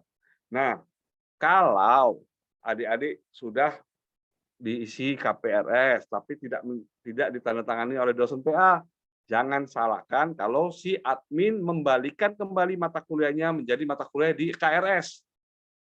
Ya, saya sudah suruh kalau tidak ditandatangani dosen PA KPRS-nya, balikin lagi ke KRS. Jadi ketika adik-adik tiba-tiba pas ujian kok nggak ada nama saya, ya karena sudah dibalikin lagi ke KRS. Tidak ada di mata kuliah KPRS. Rugi kan? Rugi berapa SKS. Nah, itu. Jadi tolong ini yang aturan ini yang harus adik-adik jalankan. Perlu tanda tangan dosen PA. Sekarang sudah mudah digital. Atau kalau memang harus tanda tangan cap basah, saya taruh aja di mana nanti saya datang saya tanda tangani. Ya, kalau memang harus cap basah tidak boleh digital. Nah, seperti itu. Tolong ini diperhatikan. Nah, sekarang saya kepingin menjelaskan tentang surat menyurat. Ini juga berkaitan surat menyurat, apapun surat menyurat yang adik-adik lakukan, baik itu untuk bidang 1, bidang 2, bidang 3 sama. Yang pertama, adik-adik membuat surat ke jurusan, ya, atau boleh tidak membuat surat tetapi melapor ke jurusan bahwa saya kepingin berurusan tentang apa. Jadi minta buatkan surat pengantar dari jurusan atau program studi ke fakultas. Ya. Nah, kemudian mahasiswa tersebut setelah dibuatkan, ditandatangani oleh Koprodi ataupun ketua jurusannya, mahasiswa akan membawa surat pengantar itu ke PPT. Ya, dari PPT nanti PPT akan mengisi disposisi dekan, kemudian via humas dikirim ke dekan. Nah, dekan atau surat tadi misalkan tadi saya bilang yang ketiga ini ya, PPT membuat lembar disposisi ke dekan via humas atau dia bisa jadi langsung membuat surat sesuai kebutuhan. Misal tadi dari surat pengantar tadi yang dari prodi atau jurusan, adik-adik cuma minta surat keterangan. Biasanya surat keterangan ini langsung ke WD1 ya, atau minta surat surat kalau adik-adik misalkan tanggungan masih ditanggung sama biasanya kan kalau adik-adik orang tuanya bekerja ada tanggungan anak. Nah, itu biasanya mengurus tanggungan. Nah, kalau adik-adik mengurus tanggungan seperti itu biasanya tidak ke dekan, tetapi PPT akan langsung membuat surat langsung ke WD1 ya. Kemudian WD1 langsung membuat surat pengantar ke WD1 via humas juga. Nah, setelah itu yang kita lihat yang ketiga, yang berikutnya. Lembar disposisi tadi diisi oleh dekan. Isinya apa? Permintaan dari adik-adik itu apa? Misalkan minta buatkan surat kerja praktek ke perusahaan itu. Dekan biasanya meminta ke WD1 nanti akan membuat proses. Nah, baru turun ke bawah, ya, turun ke bawah. Atau tadi surat tadi sudah yang merah, yang warna merah, surat tadi sesuai minta surat keterangan WD1 langsung ke WD1 tanda tangan, balik lagi ke PPT, ya. Jadi surat tadi baik surat ataupun lembar disposisi dari PPT ke atas lari ke PPT lagi. Nah, tapi kalau yang surat kebutuhan tadi cuma cukup ditandatangani oleh wakil dekan 1, misalkan surat keterangan surat keterangan kuliah, kemudian surat tadi yang untuk biasanya pengurusan tanggungan, kemudian surat apa lagi yang biasanya ditandatangani oleh WD1. Biasanya langsung dari WD1 langsung ke bawah ke PPT. Setelah itu PPT akan mengirimkan surat yang ditandatangani dan dicap ke jurusan atau dapat diambil oleh mahasiswa yang bersangkutan. Ya. Nah, tadi misalkan surat kerja praktek, setelah dapat disposisi ke PPT, PPT akan membuat surat untuk kerja praktek. Kalau surat kerja praktek ataupun surat magang, biasanya surat itu langsung ke WD1 yang tanda tangan, tidak ke dekan lagi. Ya. Tidak ke dekan lagi. Sehingga dari PPT langsung dikirim ke dekan lagi. Tapi kalau memang harus surat itu butuh dekan yang tanda tangan, maka PPT akan membuat surat yang dikirim ke dekan. Dekan tanda tangan melalui humas, turun lagi ke bawah ke PPT, setelah itu dicap oleh PPT, kemudian di-scan untuk sebagai arsip, baru dikirimkan ke jurusan atau diambil oleh mahasiswa yang bersangkutan. Nah, ini. Jadi SOP-nya seperti itu. Jadi kalau adik-adik sama seperti tadi, adik-adik mau ngurus apa nih? Mau ngurus misalkan perpanjangan masa studi, sama, perpanjangan masa studi juga sama. Semua surat-surat kalau bisa adik-adik harus melalui ke program studi. Dibuatkan surat pengantar dari program studi ke fakultas, nanti ke surat itu ke PPT. Dari PPT akan dibuatkan disposisi ke atas. Kalau dia ditujukan ke dekan, langsung ke dekan. Tapi kalau memang cuma surat itu adik-adik langsung datang ke PPT, bisa juga kalau membuat surat keterangan, biasanya tidak langsung ke jurusan, tapi adik-adik langsung ke PPT. Jadi di PPT ada lembar yang harus adik-adik isi, nama orang tuanya siapa, alamatnya di mana, nomor HP-nya berapa. Kemudian ada syarat-syarat yang harus dipenuhi, adik-adik buat, kemudian nanti oleh PPT akan diketikkan surat keterangan. Surat keterangan itu biasanya langsung ke WD1. Dari WD1 nanti turun ke PPT lagi, setelah itu dicap, kemudian di-scan oleh PPT, kemudian surat itu boleh adik-adik bawa keluar, dibawa oleh mahasiswa yang bersangkutan. Itu untuk akademik, ya. Nah, ini kalau biasanya ini yang non akademik misalkan ada imam mau mengadakan kegiatan ataupun adik-adik kepingin ada misalkan membuat surat apa gitu ya, surat kebutuhan misalkan surat riset. Kalau untuk surat riset atau surat KP ataupun surat penelitian itu biasanya langsung ke WD1 ya.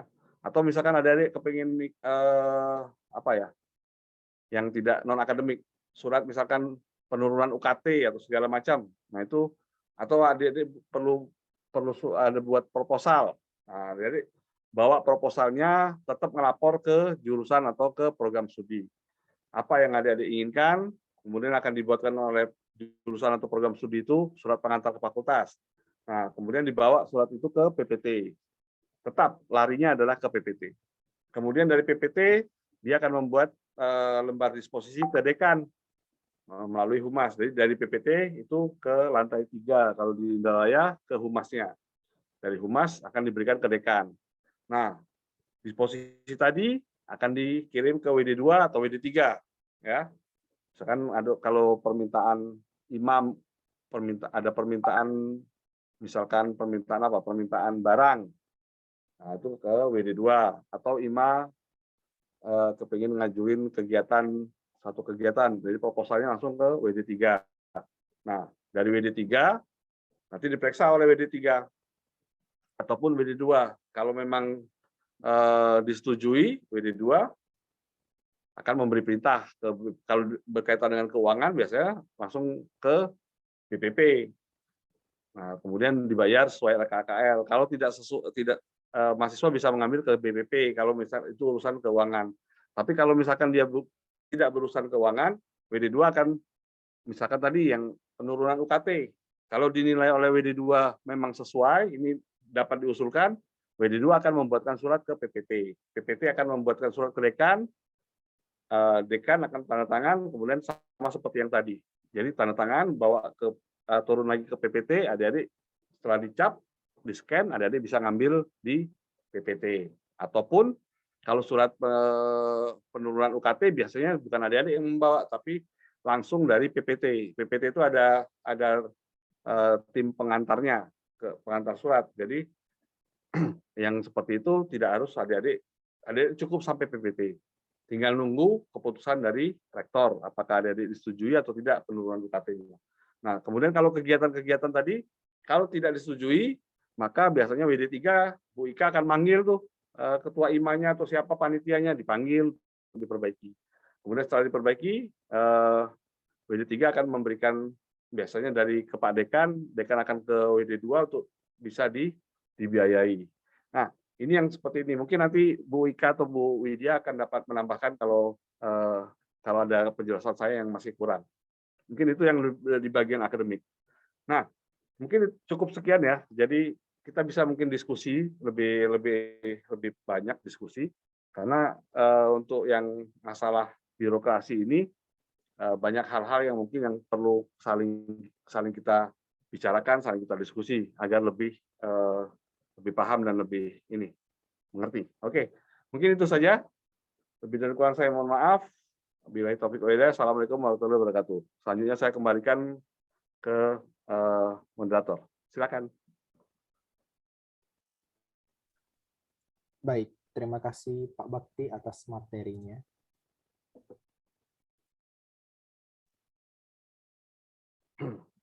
Mungkin dari seperti kata Pak Bakti tadi, mungkin dari Ibu Ika ada yang mau ditambahin, Bu?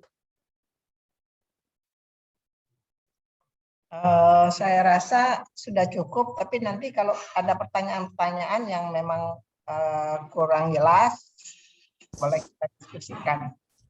Terima kasih. Baik, Bu Ika, terima kasih. Baik, materinya bagus sekali ya Pak. Jadi banyak Alhamdulillah kalau bagus. Ya, alhamdulillah. Jadi banyak pelajaran yang kita tuh belum tahu yang Bapak sampaikan tadi. Baik, terima kasih Pak Bakti atas penyampaian materinya yang sangat bermanfaat. Semoga apa yang Bapak sampaikan bisa menjadi pedoman bagi kami, khususnya mahasiswa baru untuk bisa paham dalam alur birokrasi di Universitas Sriwijaya ini. Untuk para peserta Zoom, apakah ada yang ingin bertanya kepada Pak Pak Bakti seputar tentang birokrasi ini? Dipersilahkan untuk raise hand dan on cam.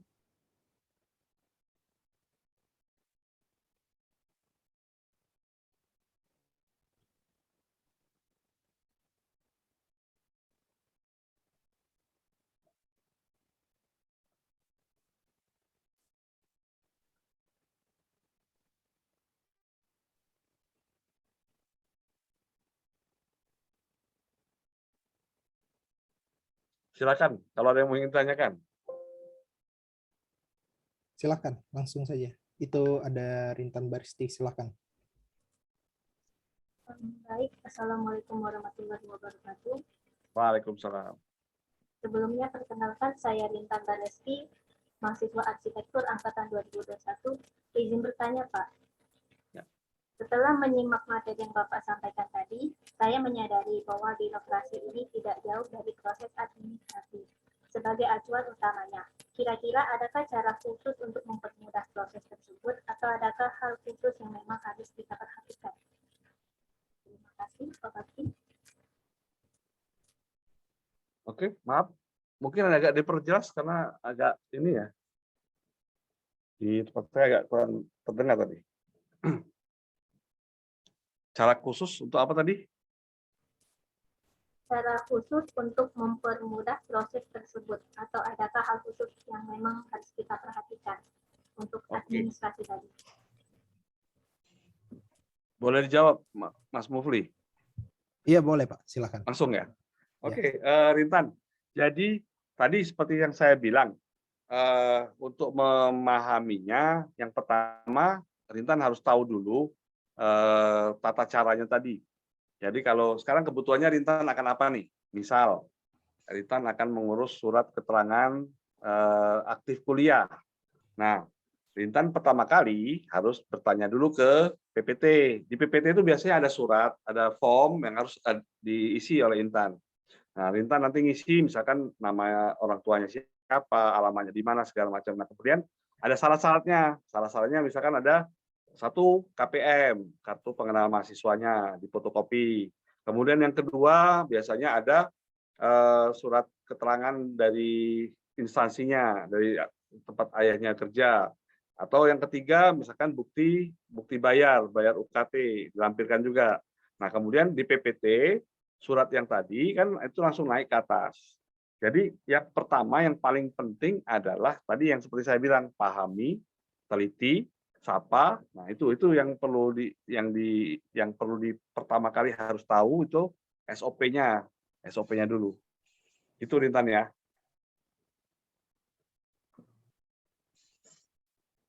Nah, kemudian kalau misalkan berkaitan dengan akademik tadi yang KRS atau transkrip itu yang sudah saya jelaskan tadi. Jadi yang pertama kalau mau KRS atau KPRS itu temui dosen PA-nya. Jadi PA-nya silakan dikontak di WA. Kalau tidak bisa bertemu mungkin bisa lewat di Japri lah. Kalau tidak bisa ketemu mungkin bisa lewat WA atau dikirim filenya ke dosen PA-nya. Seperti itu. Yang penting ataupun nanti ini Kampus Merdeka ya, misalkan Rintan akan ikut Kampus Merdeka nih, MBKM, mau ikut magang atau mau ikut kuliah tempat lain, PA dulu yang dihubungi, baru nanti PA akan konsultasi ke Kaprodinya, ya. Jadi tolong PA itu sangat memegang peranan, apalagi di Kampus Merdeka ini sangat penting peranan PA. Jadi baik-baiklah sama PA-nya. Oke, mungkin itu Rintan. Silakan yang lain. Silakan mungkin dari Lulu dulu. Silakan Lulu. Ya, Assalamualaikum warahmatullahi wabarakatuh. Sebelumnya perkenalkan, nama saya Lulu Faradina dari Arsitektur Angkatan 2021. Saya izin bertanya, Pak. Tadi kan disebutkan bahwa untuk berbirokrasi yang baik, ada poin-poin yang menyebutkan bahwa harus mengikuti pedoman dari SOP yang ada. Nah, apakah panduan, pedoman, serta SOP dari birokrasi Fakultas Teknik yang ada itu mempunyai bentuk output-nya yang dapat dilihat oleh seluruh pihak dalam lingkungan fakultas atau hanya beberapa pihak saja yang bisa melihat output, Pak? Terima kasih. Oke, terima kasih pertanyaannya. Jadi untuk panduan dan pedoman, mungkin Lulu bisa lihat di buku pedoman ya, buku saku yang pernah dibagikan dari fakultas. Nah, di buku saku itu untuk beberapa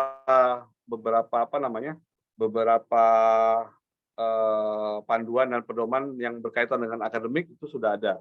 Bahkan ada beberapa form-form yang ada di dalam yang dibutuhkan untuk untuk administrasinya itu sudah ada. Nah, kalau yang berkaitan yang lain itu tadi yang sudah saya jelaskan. Biasanya awalnya adalah dibuat ke jurusan ya atau ke program studi. Nanti dari program studi akan diarahkan seperti apa. SOP-nya bisa ditanyakan di program studi ataupun di PPT. Tuh, jadi itu dulu ya. Tapi yang ada yang berkaitan dengan akademik, Lulu silakan buka kembali buku saku yang telah dibagikan oleh fakultas. Oke. Ya baik Pak, terima kasih Pak atas jawabannya. Sama.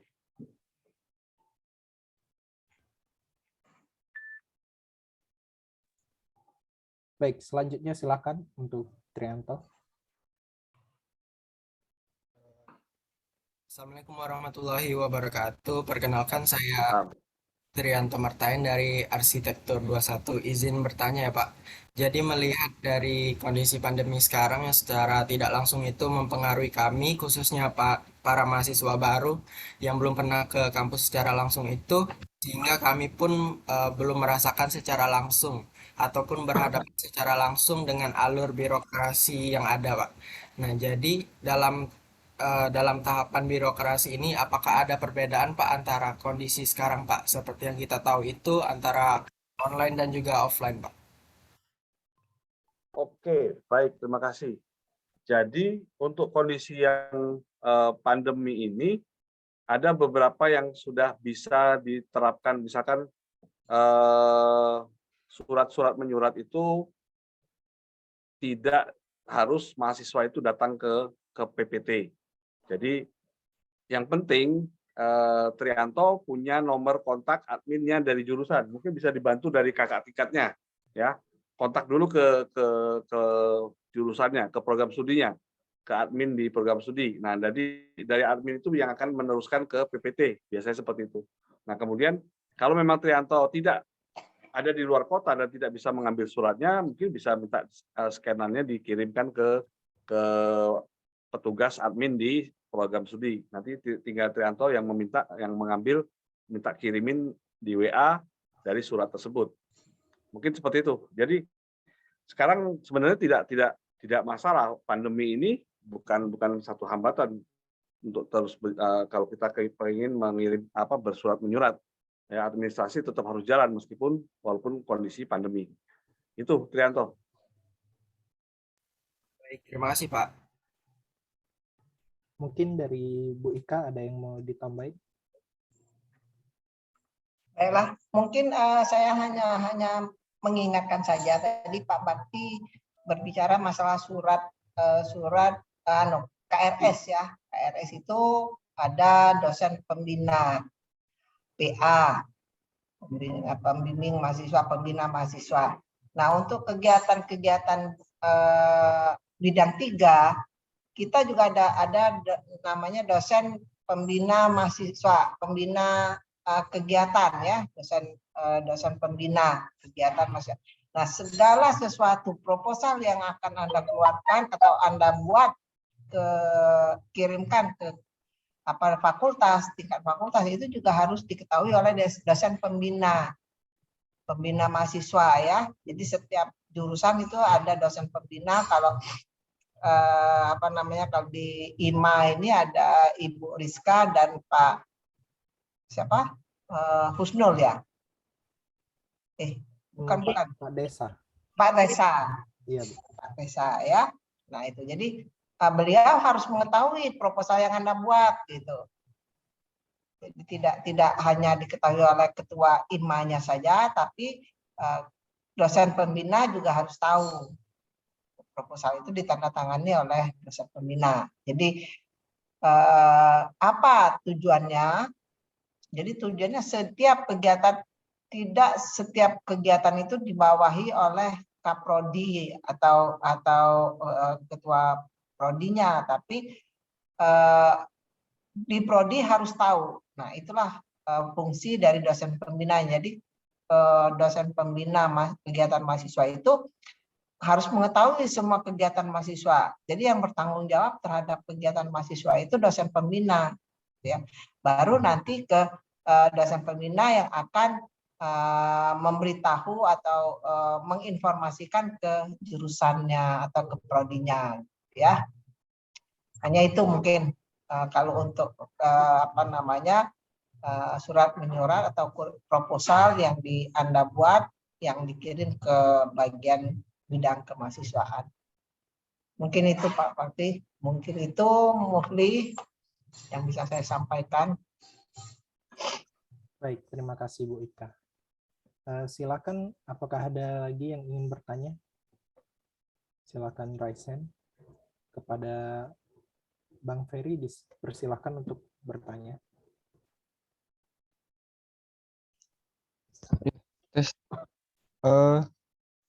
Sebelumnya saya izin bertanya Pak Bakti, Bu Ika.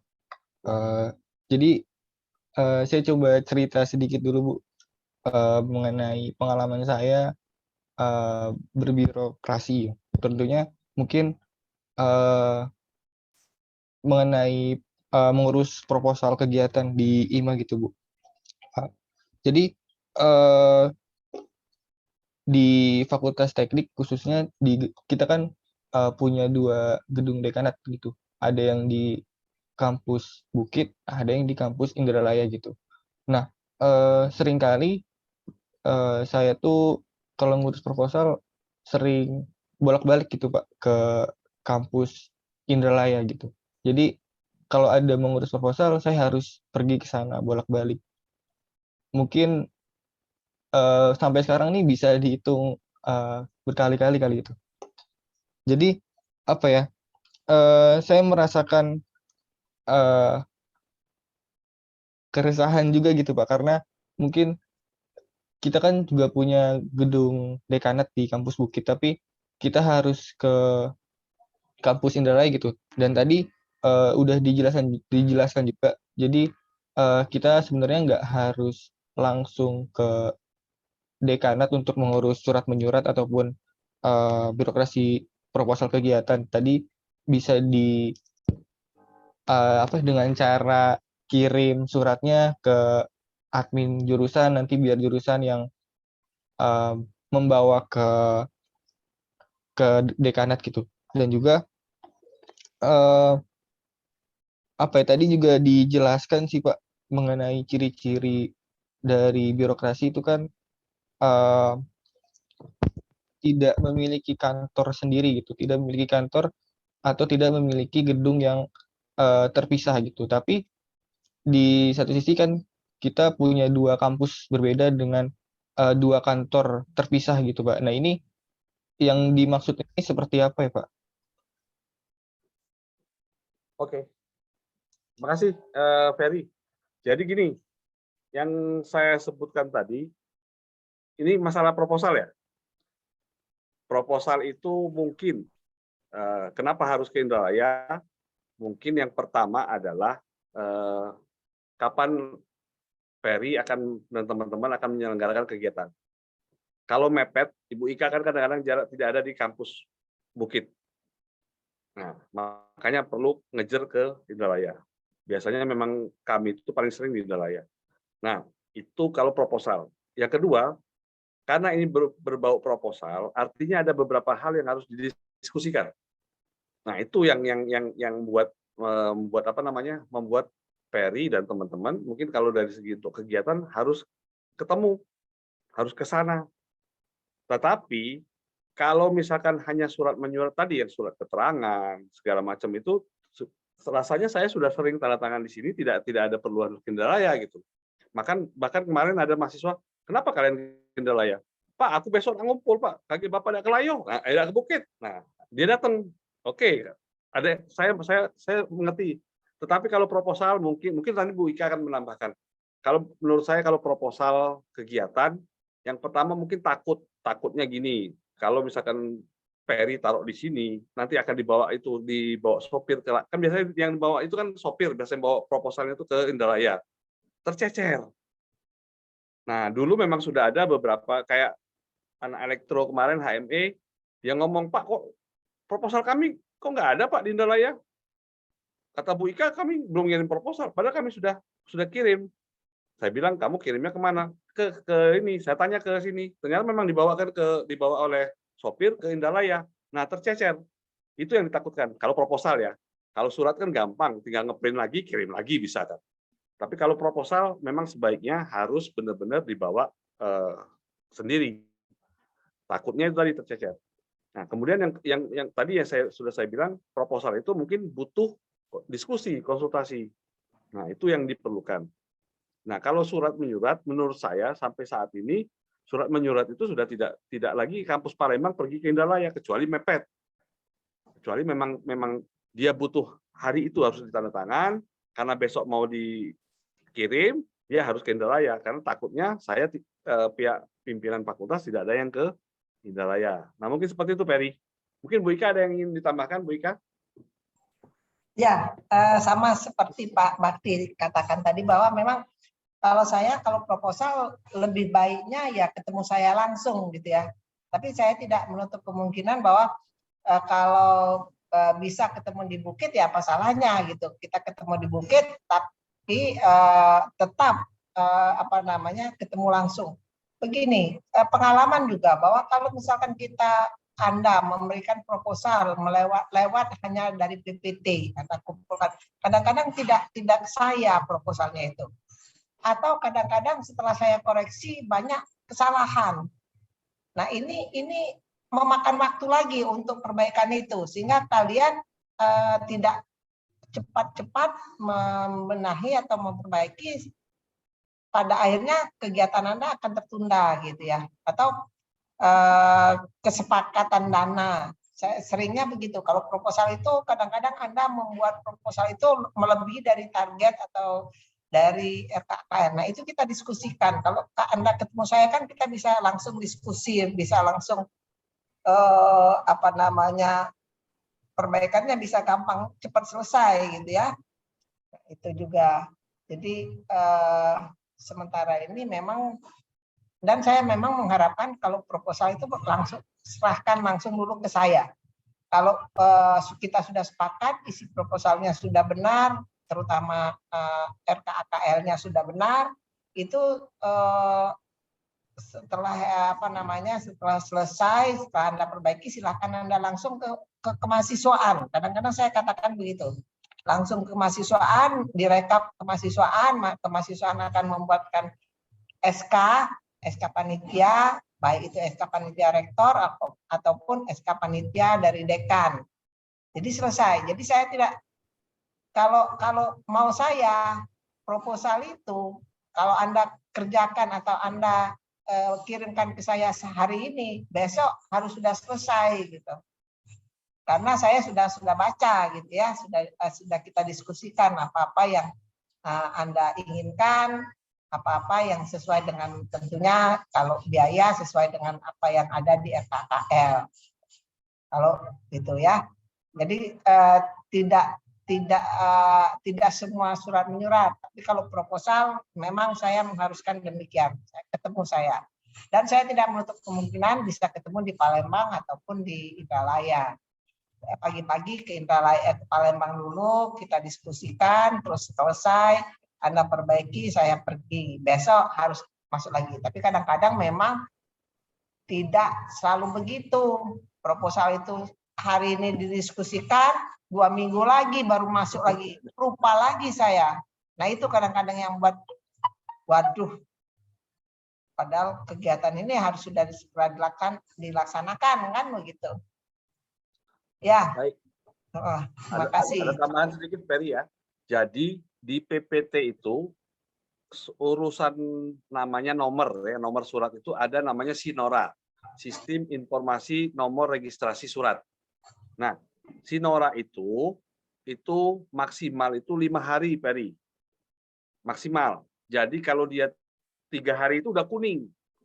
Ya, warnanya udah kuning. Kalau sudah 5 hari itu merah. Nah, kalau warnanya merah, si operator dapat dapat teguran dari atas.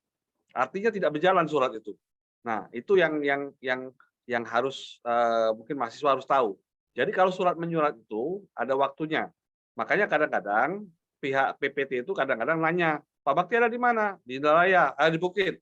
Dikirimlah surat itu ke Bukit. Supaya apa? Supaya PPT tidak ditegur sama pihak universitas. Sinoranya itu.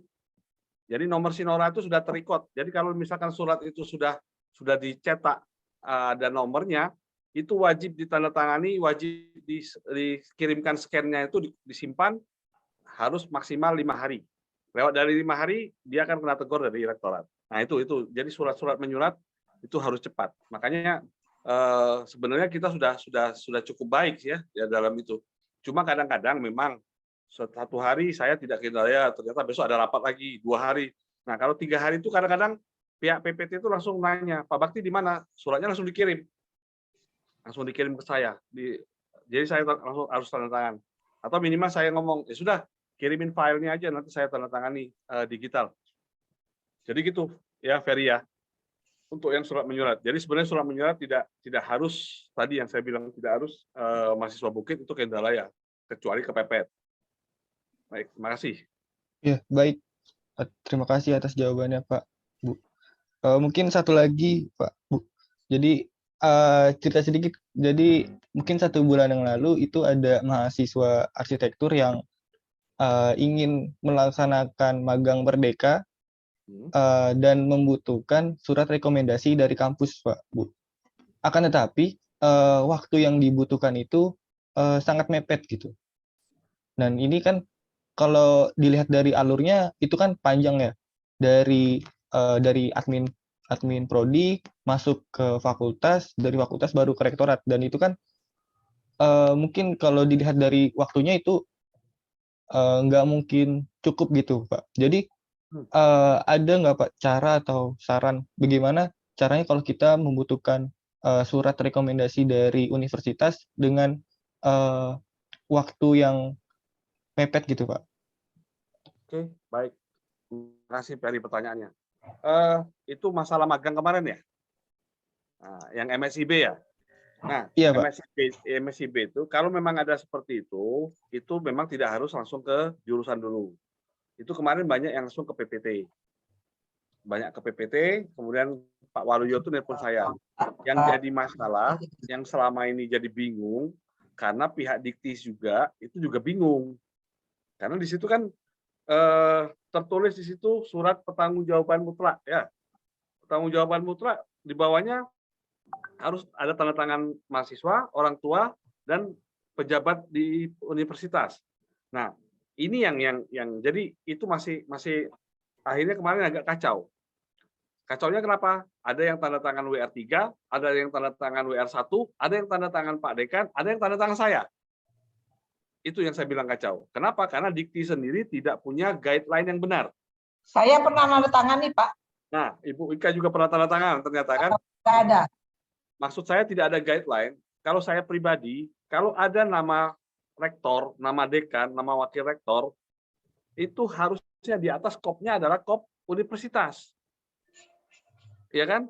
Tetapi karena itu ada nama orang tua, itu juga salah menyalahi juga. Tidak boleh ada nama orang tua, ada universitas di atasnya. Nah itu makanya saya bilang Dikti sendiri tidak benar menetapkan itu gitu. Makanya akhirnya ya siapa yang tanda tangan, siapa yang ketemu cepat tanda tangan aja. Seperti itu kemarin. Nah kalau memang ada rekomendasi yang seperti itu, boleh langsung ke PPT, tidak harus ke jurusan dulu. Ya, karena itu kan mepet waktunya, langsung ke PPT. Nah biasanya kalau ke rektorat memang tidak semudah ketika Ferry minta tanda tangan Bu Ika, minta tanda tangan saya.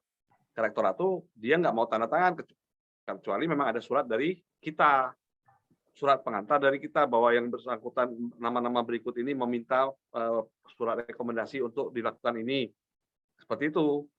Itu yang jadi masalah. Jadi kita memang harus membuatkan surat pengantar ke sana. Problemnya waktu itu mungkin saya tidak datang, Pak Dekan tidak datang, Bu Ika tidak datang, Bu Widya mungkin nggak ada, lagi kerja semua, lagi rapat semua. Nah, problemnya itu, sehingga surat itu jadi agak lambat.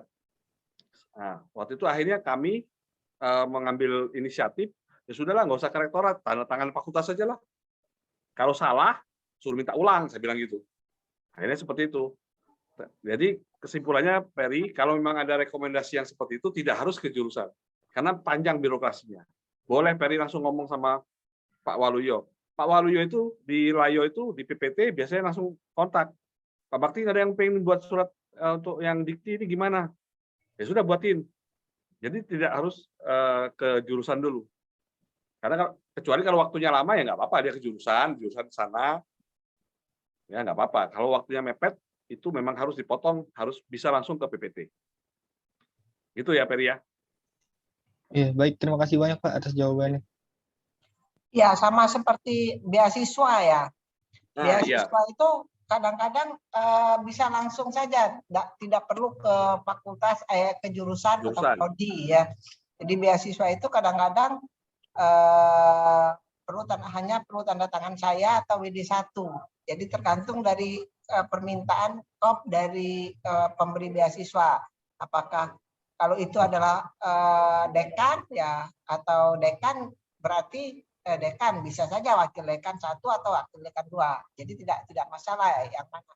Karena itu yang penting ada cap resmi kop dari fakultas bahwa yang bersangkutan memang mahasiswa fakultas teknik gitu ya. Jadi beasiswa. Jadi tidak usah karena memang waktunya kan kadang-kadang terbatas beasiswa ya, mendesak. Tapi kalau yang lain, misalkan surat seperti Pak Bakti katakan KP, kita mengirim surat kemana, itu harus prosedur gitu ya, prosedurnya begitu. Tapi kalau yang waktunya mendesak itu tetap, tapi harus dipahami juga bahwa kop surat itu berpengaruh terhadap siapa yang menandatangan. Kalau dia pakai kop surat universitas, dia mensyaratkan bahwa pakai dari universitas, kop surat universitas, itu pasti rektor WD. Tapi kalau dia hanya kop surat fakultas, itu dekan gitu ya. Atau ada kop surat jurusan prodi, ya pakai tanda tangan prodi gitu. Ya itu kita harus pahami juga gitu. Nah, kalau memang ada belangku dari yang bersangkutan, dari penerima atau ya pengaju beasiswa, nah itu biasanya tidak pakai kop ya. Nah, itu bisa langsung saja. Demikian mungkin tambahannya. Terima kasih. Baik, terima kasih banyak Bu.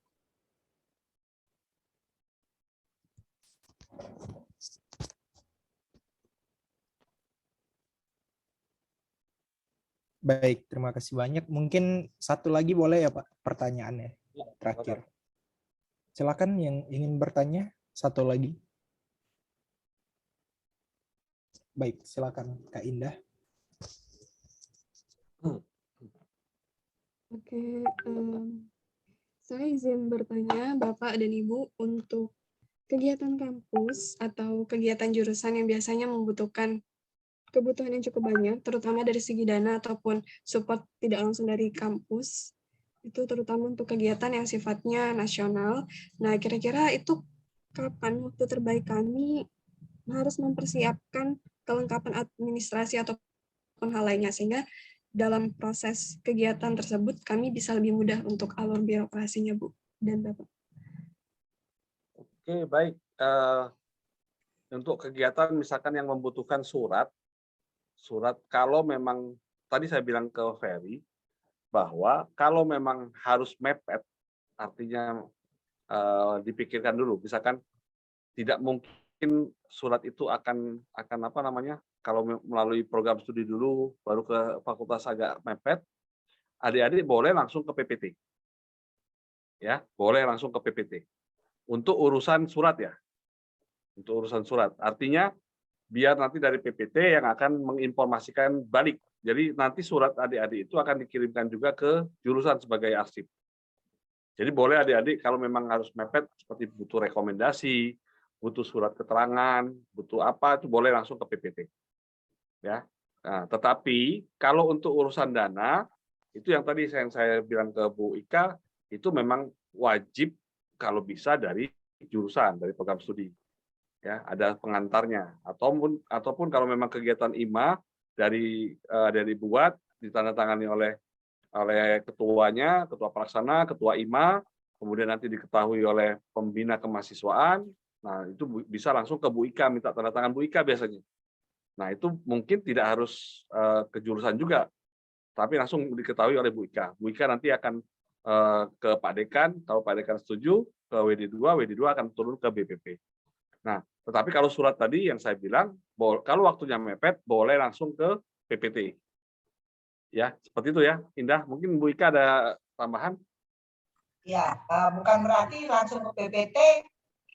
Kalau masalah surat menyurat, misalkan sponsor ya, kita minta sponsor. Bukan berarti dosen pembina tidak tahu ya, dosen pembina harus tahu. Langsung ke PPT atau langsung ke saya ada masalah, tapi dosen pembina harus tahu, minimal dosen pembina harus tahu. Kalau tidak kaprodinya, karena surat menyurat keluar itu apalagi sponsor, Anda harus jelas, kita harus jelas ya. Oke. Baik, terima kasih Bapak dan Ibu sudah terjawab pertanyaannya. Ya. Oke, ya. Baik, terima kasih atas pertanyaannya dari para peserta. Namun sayang sekali kita belum sempat untuk menerima banyak pertanyaan karena waktu kita telah habis. Mungkin bagi teman-teman peserta yang belum berkesempatan bertanya bisa disimpan pertanyaannya untuk lain waktu. Jadi izinkan saya memberi kesimpulan sedikit dari pemaparan materi hari ini. Jadi dalam lingkungan kampus, mahasiswa wajib tahu dan paham alur birokrasi di lingkup kampus. Karena birokrasi ini memiliki tujuan menjalankan program guna tercapainya visi dan misi dengan mengaplikasikan aspek perencanaan, koordinasi pengawasan, preventif, represif, evaluasi, dan lain-lain. Secara tidak langsung, birokrasi akan mempermudah dan menghubungkan segala proses yang ada, walaupun terkadang birokrasi sering disebut negatif. Dan untuk berbirokrasi dengan baik, kita harus menggunakan beberapa poin seperti yang seperti paham, tanya, kenal, sapa, dan turuti. Untuk mempermudah alur birokrasi ini, kita juga harus mengetahui apa saja pedoman dan SOP yang berlaku. Ya, benar ya, Pak? Oke. Terima kasih yang sebanyak-banyaknya kepada Pak Bakti dan Bu Ika dan Bu Widya juga yang sudah hadir, yang telah membagikan ilmu dan wawasan yang sangat bermanfaat. Ilmunya sangat mahal ini ya, Pak, Bu. Semoga dari sesi pemaparan dan tanya jawab ini, teman-teman peserta yang tadinya masih kebingungan tentang alur birokrasi kampus, kini sudah terjawab rasa bingungnya. Selanjutnya saya ingin mengingatkan kembali bahwasannya bagi teman-teman peserta untuk menuangkan hasil catatannya ke dalam bentuk resume kreatif seperti minggu kemarin yang dikumpulkan ke dalam Google Drive yang telah disediakan oleh panitia. Dan hal ini bersifat wajib bagi seluruh staf muda IMA Sriwijaya. Deadline tugasnya adalah besok pukul 23.59 sehingga sangat dimohon untuk teman-teman sekalian mengumpulkan tugasnya tepat waktu. Baiklah, selanjutnya kita akan ada penyerahan sertifikat kepada Bapak Dr. Insinyur Bakti Yudo Suprapto, STMT, sebagai ucapan terima kasih telah menjadi pemateri dengan ilmu yang sangat bermanfaat. Untuk panitia boleh didokumentasikan.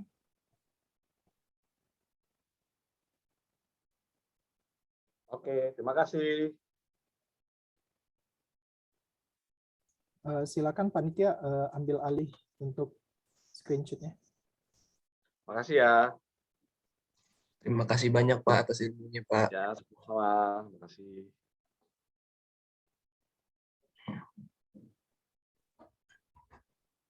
Baiklah, terima kasih banyak Bapak Dr. Insinyur Bakti Yudo Suprapto STMT. Semoga sertifikatnya bisa bermanfaat sekaligus kenang-kenangan dari IMA Sriwijaya, Pak. Oke. Sama, makasih ya. Iya, sama-sama Pak. Maka itu tadi dengan berakhirnya sesi pemaparan materi dan tanya jawab kita, maka kita telah memasuki ke penghujung acara. Semoga ilmu dari Pak Bakti bisa bermanfaat bagi teman-teman semua dan menjawab semua keresahan teman-teman peserta semua mengurus tentang acara, mengurus mengenai alur birokrasi dalam lingkungan kampus. Jadi tidak akan bingung lagi mau mengurus tentang acara organisasi mau kemana, mau mengurus tentang dokumen perkuliahan mau kemana, karena itulah yang kami harapkan dari Upgrading Series Volume 2 tema birokrasi ini, agar kita sama-sama tahu dan sama-sama belajar mengenai alur aktivitas kampus kita tercinta ini. Sebelum kita tutup acara kita pada pagi hari ini, marilah kita merendahkan dan menundukkan kepala sejenak seraya berdoa kepada Allah Subhanahu wa taala, Tuhan yang Maha Esa. Doa kita akan dipimpin oleh saudara kita Ilham Prasetyo. Kepada saudara kami persilahkan. A'udzubillahi minasyaitonirrajim. Bismillahirrahmanirrahim. Alhamdulillahi rabbil alamin hamdan yu'afina wa yukafi'u mazidah ya rabbana lakal hamdu kama yanbaghi li wajhikal karim wa azimi sultanik. Allahumma sholli ala sayidina Muhammad wa ala sayidina Muhammad. Allahumma inna nas'aluka khairal maulaji wa khairal makhraji. Bismillahi wa la ja'alna wa bismillahil kharajna wa ala rabbina tawakkalna. Allahumma fir lana dzunubana wa wasi' lana fi darina hadza. Allahumma barik lana fi arqina wa barik lana fi ma'isyatina wa barik lana fi buyutina wa barik lana fi umrina wa barik lana fi umrina. Allahumma sallimna wa sallimna dinana wa sallim ajsadana wa sallim amwalana min bala'id dunya wa adabil akhirah. Rabbana adkhilna mudkhala sidqin wa akhrijna mukhraja sidq. Waj'al lana min ladunka sultanan nasira. Wa sallallahu ala sayyidina Muhammadin wa ala washabihi wasallam. Subhana rabbika rabbil izzati amma yasifun wa salamun alal mursalin walhamdulillahi rabbil alamin. Amin, amin ya robbal alamin. Terima kasih kepada saudara Ilham Prasetyo yang telah memimpin doa kita. Tidak terasa ya peserta sekalian, kita telah duduk di depan Zoom meeting ini selama hampir 2 jam penuh. Sebelumnya terima kasih kembali kepada Bapak Bakti Yudo Suprapto, STMT, yang telah memberikan materi dengan tema birokrasi dalam lingkup kampus yang bermanfaat, dan juga Ibu Insinyur Haja Ika Juliantina, MS, dan Ibu Widya Francisca, FAST, MPHD, yang telah mendampingi dan juga memberikan wawasan untuk kami. Dan juga terima kasih kepada Bu Rizka Drastiani, STMSC, yang telah mendampingi dan menyempatkan waktunya untuk hadir di acara ini. Semoga dari acara ini, teman-teman peserta sekalian sekarang sudah paham akan alur birokrasi di universitas tercinta kita. Tak lupa juga, saya mewakili segenap panitia mengucapkan terima kasih kepada para peserta Upgrading Series Volume 2 yang telah hadir dan menyempatkan waktunya untuk menghadiri dan menyimak Upgrading Series Volume 2 ini dengan sangat baik. Terima kasih juga bagi para peserta yang telah menghadiri seluruh volume Upgrading Series, baik itu volume 1 pada minggu kemarin dan volume 2 pada hari ini. Semoga ilmu yang kita dapatkan dari Upgrading Series ini bisa menjadi pedoman buat kita nantinya. Maka dengan ini berakhirlah kegiatan New Spirit Generation Upgrading Series kita. Saya, Muhammad Mufli Zuhdi, selaku Master of Ceremony, pamit undur diri. Mohon maaf apabila ada perkataan dan perbuatan yang kurang berkenan di hati para peserta. Kepada Allah, saya mohon ampun. Sampai jumpa di event berikutnya. Selamat pagi menjelang siang. Wassalamualaikum warahmatullahi wabarakatuh. Waalaikumsalam warahmatullahi wabarakatuh. Ya, Pak, Bu. Izin lift ya. Yo, makasih Bu. Ya, Pak, Bu. Terima kasih Pak Bu. Terima kasih, Pak. Izin lift ya. Baik Pak.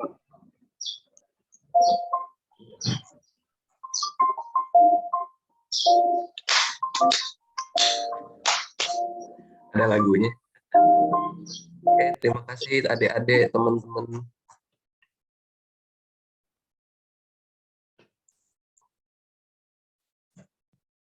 Dipersilahkan untuk meninggalkan Zoom ya.